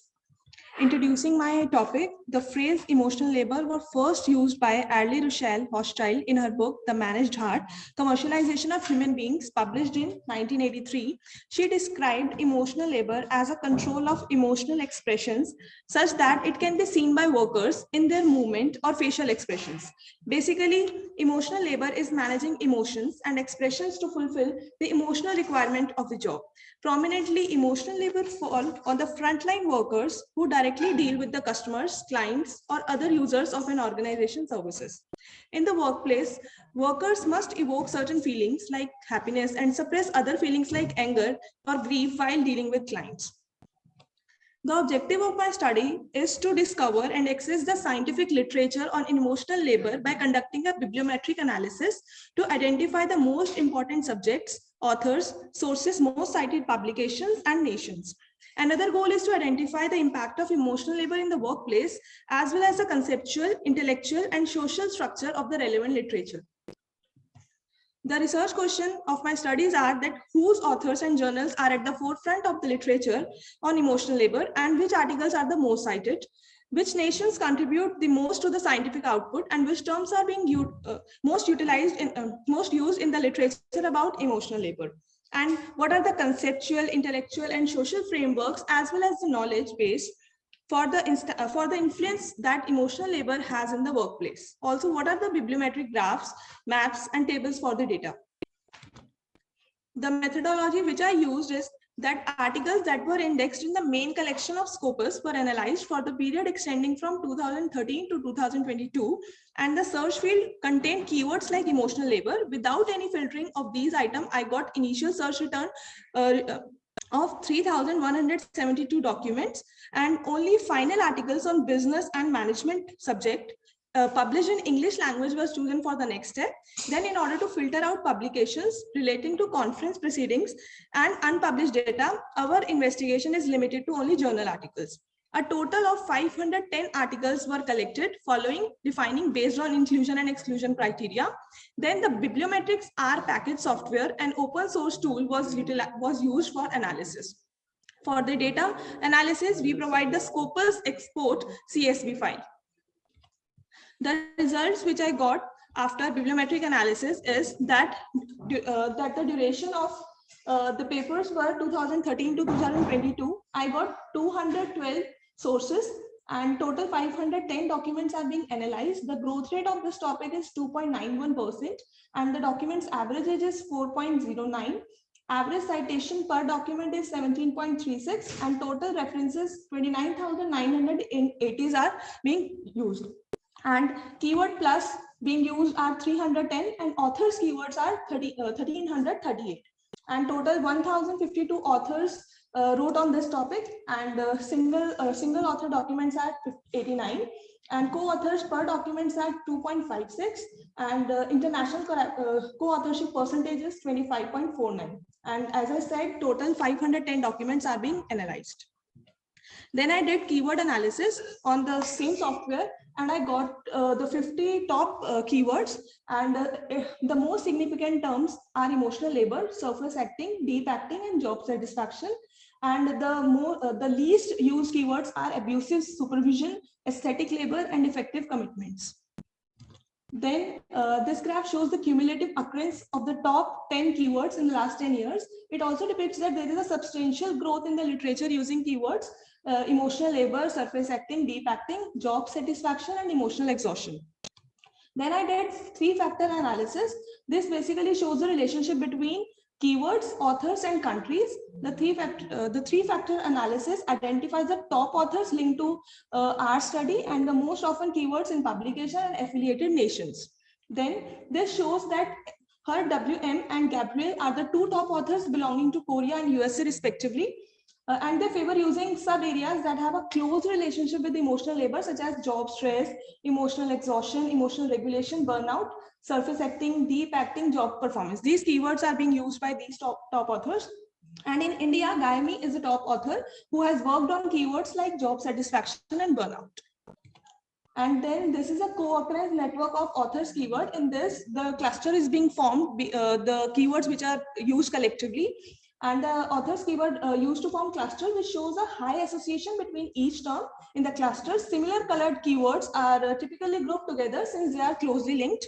And emotional labor, authentic leadership, aesthetic labor, emotional labor, and emotional management have blue color, indicating the close relationship among these words and appear together usually.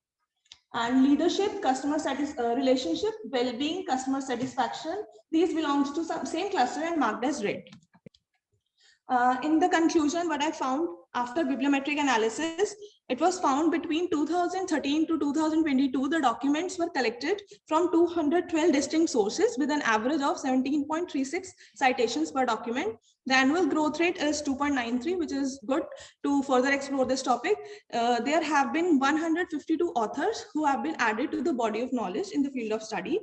And the International Journal of Hospitality Management has published the highest number of articles, that is 26. The article titled "The Bright Side of Emotional Labor" gained the highest number of local citations and global citation as well. The article has been published in the Journal of Organizational Behavior. The most significant terms are emotional labor, surface acting, deep acting, and job satisfaction. And the USA is the leader in publishing collaboration, and the highest number of collaboration have been done by USA with Korea, China, Hong Kong, and Australia. Further studies can use keywords like work engagement, frontline employees, and service employees as well. Thank you. That's all from my side. Thank you, Renuka. What future study you wish to recommend, or what further research To the same topic you are willing to conduct? Ma'am, basically bibliometric help us to get the literature gap, and after doing bibliometric analysis, I got the literature being very less. I got 50, but we got to know about least words, and we can work on this for the future scope, and we can basically explore the least words. So again, you wish to go for the qualitative research only? No, ma'am. I will find data collection as well. Screen. Thank you so much. No questions from my side. Okay, can you just highlight the implication segments, like how practically this study is going to enrich us? Ma'am, basically, emotional labor is managing emotions at work. So one who is not performing who is not emotionally well will impact its productivity. So we should study the emotional labor so that the companies can address. So it's being connected to emotional well-being, employee well-being, basically? Yes, ma'am, somewhere, yes. So, like which segment of the well-being you are being referring to when you're talking It's a about subjective emotional? Subjective well-being. No. See, when we are talking about well-being of employees, we do have different segments, right? Yes. It's not just only emotional well-being, but there are other spiritual well-being, Yes. then you have physical, mental well-being. So, which segment you are referring to when you are referring to emotional labor? Ma'am, basically emotional health includes emotional intelligence and emotional labor. So I'm basically it's a subpart of emotional. Okay, how you are going to connect it with the organizational values? Ma'am, on the performance of employees. That emotional labor impacts the performance of the employees. And also the turnover in tensions and burnouts and exhaustion are also some keywords on which we can That means work. if people are more emotional in nature, they are going to perform well. No, ma'am, it is not that. Emotional labor is managing our emotions. Emotional, intelligent employees are going to give you better performance. Yes, This is what yes, you're saying. Yes. That's why I'm saying, because see, you're using this terminology again and again, but you have to clearly justify which segment of emotional labor you're talking about. Okay. See, when I'm saying emotional labor, that means either you're talking with regard to those who are emotionally strong, emotionally intelligent, or you're mainly focusing on the well-being of the employees and how it is being connected to the performance of the employees. Yes. So there's a slight confusion which was being there and which you have not highlighted. That's why I. Ma'am, actually it's a practice which employs. Okay, this is a subjective study or it's an like qualitative or quantitative Ma'am, study? I will collect the primes data, so it would be quantitative. Study as of now, which you're presenting. Ma'am, it's just a bibliometric, so it's a statistical analysis, ma'am. It's a quantitative. It's a quantitative. Ma'am, what is quantitative analysis? Have you quantified the results in terms of numbers? Have you applied any technique? Ma'am, because it's a ma'am, basically bibliometric is a statistical analysis of just published data, ma'am. So that's a qualitative study. No? You have not applied any statistical techniques and you have not concluded, quantified the results. So it's not quantitative. Okay. It's qualitative because that's a subjective study. You just read the papers and then extracted information out of it and applied qualitative techniques. Yes. Which technique you have applied? Qualitative, ma'am. You said. Okay, no problem. Thank you. Bibliometric analysis you have applied. Yes, ma'am. That is the technique. Ma'am, that's why research is qualitative, technique is called bibliometric. So we have a different segments. Research type is different, statistical technique is different. Yes, ma'am. So I hope now there's a clarity with regard to it. Thank you. Thank you.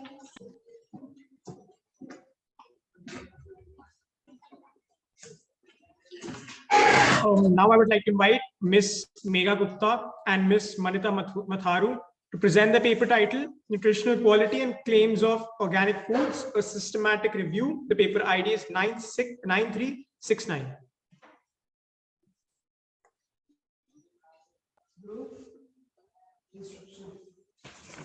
I would request you to take 8 minutes for paper presentation and an extended 3 minutes for question and answers.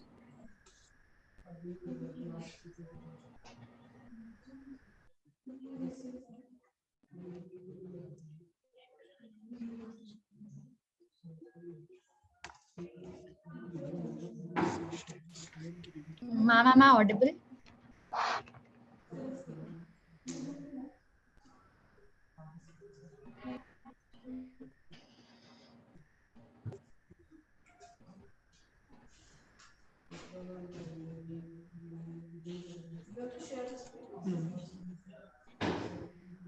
We have the PPT, so I'll share the screen.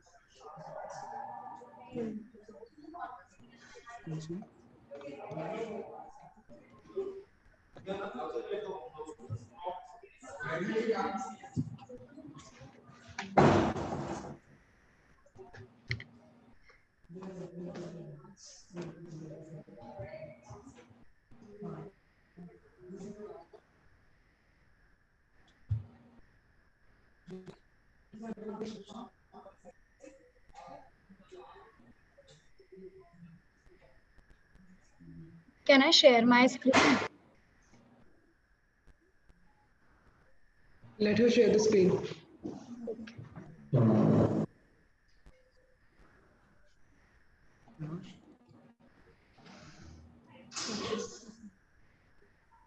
So is the PPT visible, ma'am? Yes, yes, it is visible. Just put it on the slideshow mode and then we can start. Yes, ma'am, I have put it on slideshow mode. So a very good afternoon to one and all. Your slideshow mode is not visible to us. It is actually in PowerPoint mode only right now. Yes. Ma'am, now? You would have to share the screen in order to show the slideshow. Okay. Last.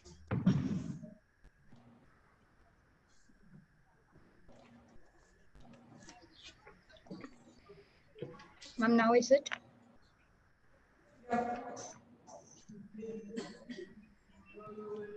Yes, Megha, you can start now. It's visible now. Okay, so very good afternoon, ma'am. So the title of my presentation is Nutritional Quality and Claims of Organic Food, a Systematic Review. So basically, the introduction of my paper will be as follows. For before conducting this research, it is very important to know like what is organic food. So organic food is basically the food that is produced under the production which is free from fertilizers and pesticides.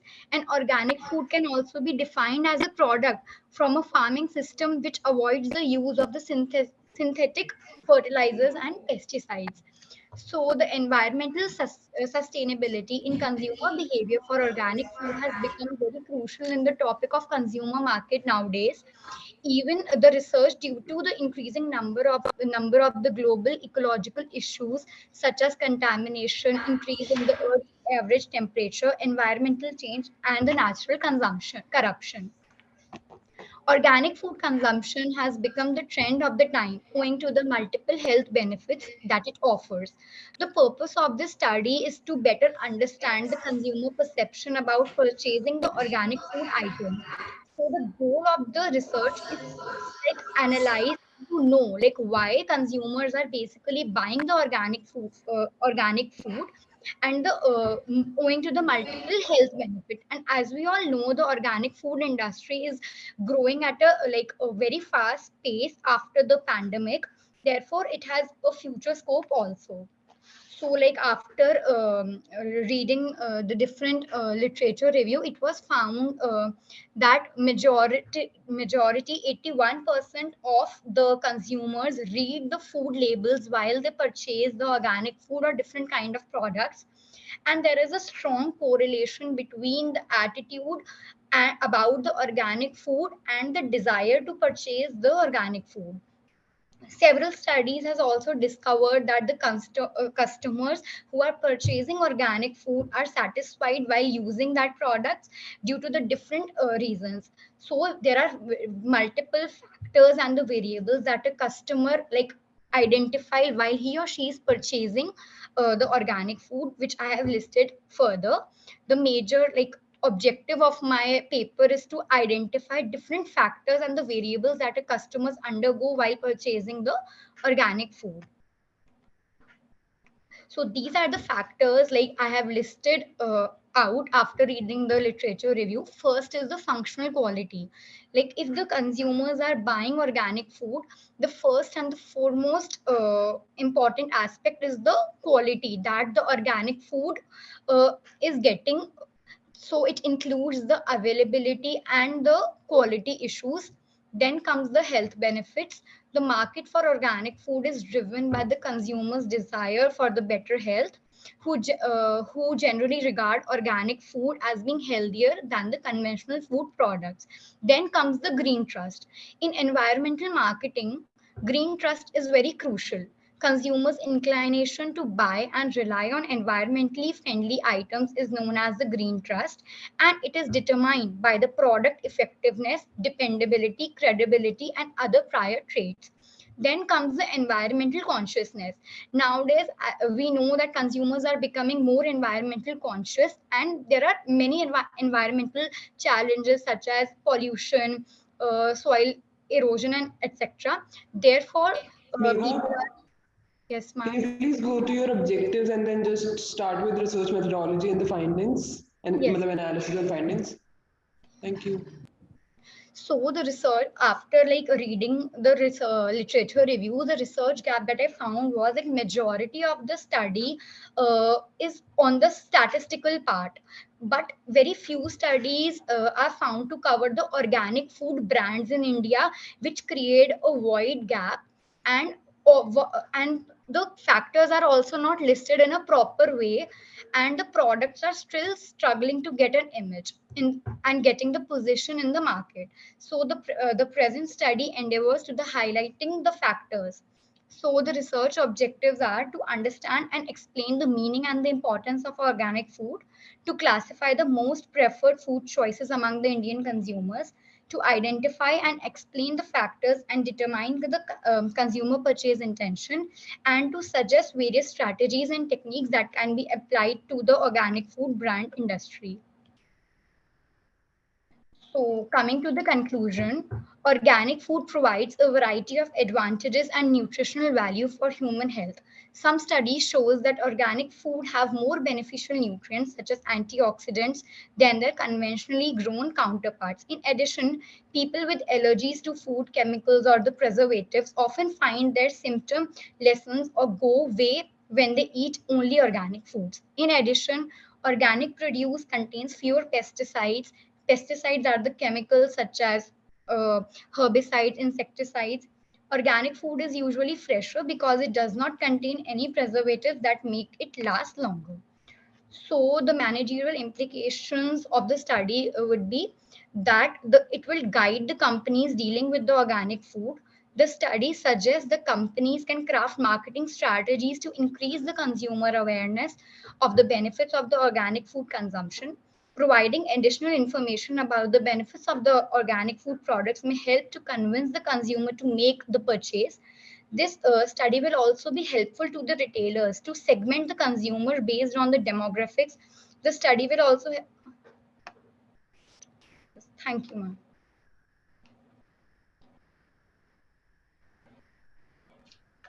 Hi, Megha. May I know from where you have taken the secondary data for your study? Just a minute. Yes, ma'am.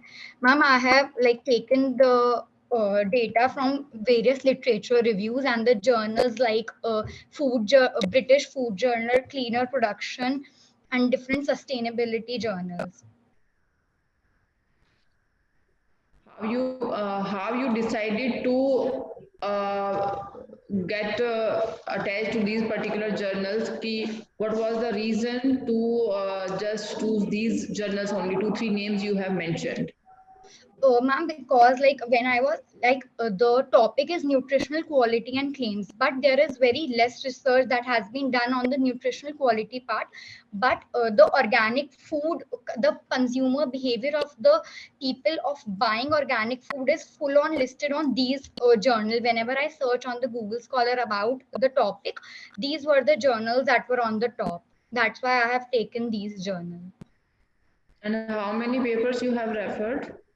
Ma'am, more than 25 papers I have read to like figure out these kind of the variables.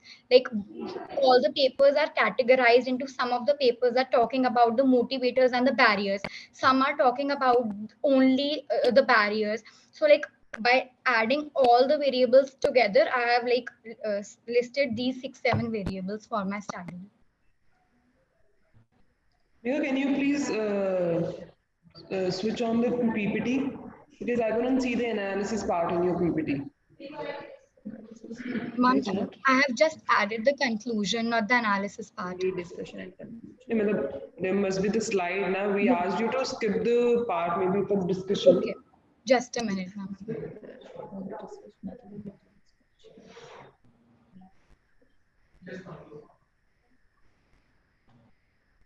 Ma'am, this one? No. Analysis I'm talking about. Analysis की slide नहीं बनाई आपने? No, ma'am. Don't you think that is actually the most crucial part for any study? Yes, ma'am. But like as I have not conducted any primary research, that's why I have not put it. here and just kept to the Even, conclusion. okay, it is not about primary or Secondary analysis is more difficult than the primary analysis if you are doing so. Irrespective of primary, secondary, when you're conducting a study, you need to do the analysis, but otherwise what your research is based on. आपकी खुद की कुछ analysis नहीं हुई ना फिर. It is only the research papers you have read and the major point you just jotted down and that you have presented. It is based, the final. it can come up as summary कि हमने सब papers पढ़े और हमने summary. This is basically the literature review that you have presented well. Right. Okay, ma'am, I will. You can continue with the same work. It is nothing to demotivate you, but you can continue with the same work. Like literature review you have done, you can increase the number of papers, you can add up more databases, and then you can go for either bibliometric, you can go for some other qualitative softwares, and as you feel like, right? Megha, you are a student of graduation, post-graduation, or maybe PhD? No, ma'am, I have done like post-graduation from ASB only. Like I have just given my exams. Okay, fine. Okay, fine. Thank you. Ruby is not able to join, so I'll present the paper. Yeah.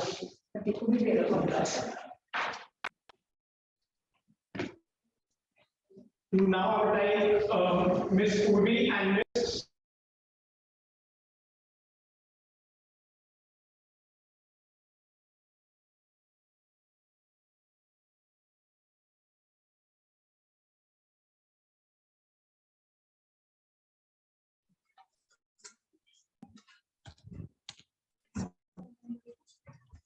last. How much time?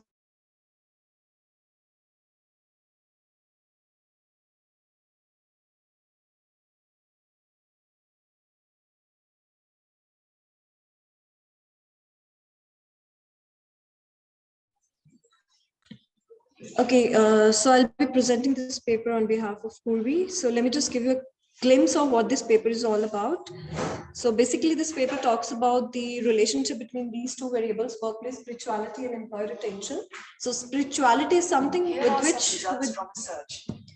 spirituality is something with which we feel connected to. So there's a sense of community, there's a personal goal in the life, or maybe the kind of values which are being followed by the organization, right? So basically in IT industry, we are observing from past so many years, people are, leaving the firm. So there's a major challenge of employee, retention, and that's an upcoming issue. So whether this one variable, workplace spirituality, is being connected to employee retention or not. So that's the main study. So the objectives for the paper is like, first objective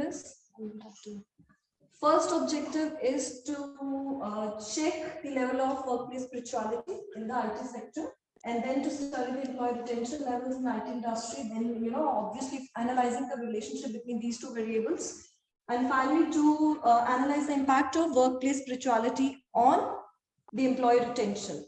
So the entire study, the research design we'll be talking about, the type of the research, it's descriptive, because for the very first two variables, we are trying to understand the level of workplace spirituality. That's a descriptive thing. We are just describing the level of workplace spirituality and the kind of practices which are being observed and being practiced in the IT industry. And then what is the exact current prevailing level of employee retention prevailing in the IT industry? And with regard to the last two objectives, it's causal research, because it's analyzing the cause and effect between these two variables. So the sample size is like 250 employees being taken care of. They've been referred. So we referred to the IT professionals of Delhi NCR. And out of that, we got 184 responses that are being used for data analysis. And that's how we try to look for the errors, and then we try to look for which particular data is being utilized. It's being better for the analysis technique and the further segment. So the random sampling technique was being used, and finally the statistical techniques which were being applied to analyze the data is like descriptive statistics with regard to the first two variables, and for the third and fourth variables, we have applied the correlation and regression analysis. So initially the demographic analysis was being done where we just segregated the entire data on basis of gender, age, experience, marital status, and their educational backgrounds. And then with regard to the first two variables where we were talking about workplace spirituality, so it was being seen that in IT industry, there were less of spirituality is being practiced in this current competitive scenario. So that was the again suggestion which was being given to them so as to work on that segment. So after analyzing the results, you can see that Pearson correlation says that it's 0.827, which says that a positive correlation between the variable 1 and variable 2. And that's how, if you will be, when these two variables have high relationship, that means if you'll be working on one, for sure you'll be going to affect the another one. And that's how it has depicted that results. So it has yes. So as per this result, it has the R-square, adjusted R-square basically talks about if you are making variation in one variable, how it is going to impact to the another variable. So it says that 0.827 was the relationship, plus then if you will be 68.3 variation in variable 1, that means if you'll be working on your workplace spirituality practices, for sure there will be an increase in employee retention, and it's going to help us to solve this current issue. Right, so that's why the suggestion was being given to IT managers so that they'll be working on these segments with regard to the community, with regard to the goals, with regard to the value system with which people will feel connected to each other, and they'll be practicing these skills so that they will be working for creating the right set of environment in the organization, and that's how they'll be retained to the firm. And then finally, model fit was being identified using ANOVA. And for F test, as for the significance value, we can directly see that P value is obviously it's less than alpha. For sure, the model is fit for the entire study. That's how we have derived the equation, which further says that yes, there is a strong impact, significant impact of workplace spirituality on employee retention. And so if you'll be looking for, if you'll be working on this segment, for sure you'll be able to retain your employees. And that's going to help you out. So these are the basic findings which are being identified. So we do have a hypothesis, obviously, as with the alpha value and P value. We have tried.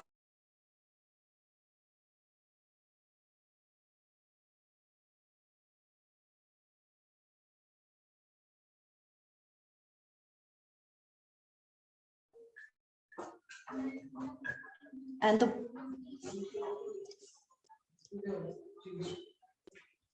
so obviously, finally, the conclusion says that if you will be, practicing these kind of skills, so for sure the employees will have a kind of these values in them, and finally they'll be spending more time with the organization because they have a sense of connectedness with each other. And when you will be, practicing these spiritual practices, they'll be able to concentrate more on their work because somewhere internally they'll be less involved in negative politics.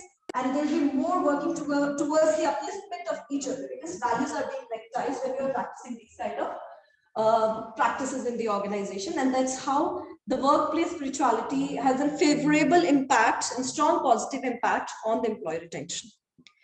Yeah, thank you. And further, we can go for implications that how it is going to impact. For sure, if IT people will be working on it, they'll be able to engage the employees. Because see, it's not just about involving them in in the kind of transactional work, but it's more about transformational involvement of the employees too. Right? So if you're involving them cognitively, emotionally, spiritually too, so for sure they'll have a sense of commitment towards the firm, and that's how it is going to impact the employee retention. And again, there's a scope because I think there are a lot of studies which are being there with regard to geographical location. Also, we can look for other segments. We can look for different IT industry, maybe south side or maybe different zones we can look for. Plus, this is a kind of study which can be taken care of with regard to the timeline too, right? Because nowadays, very instantly, people are being shifting to the organizations and their values are being changed over a period of time. So for sure, there'll be a lot of mediators which can influence the entire effect. So you can look for all those mediators that how they can affect or maybe mediate the effect of workplace spirituality on employee retention. So that's how you can look for the future research. Thank you so much. Now I would like the internal session chair to please felicitate and give a certificate and a vote of thanks to our external session chair, Dr. Nisha Solanki.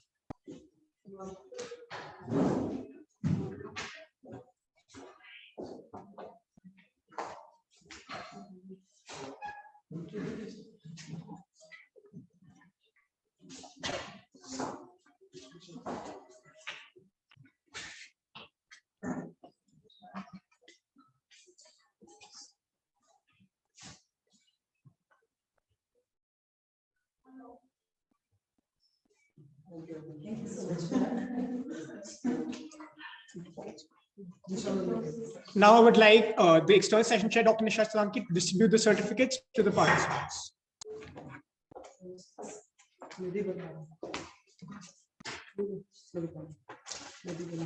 The first is Miss Nidhi Balara.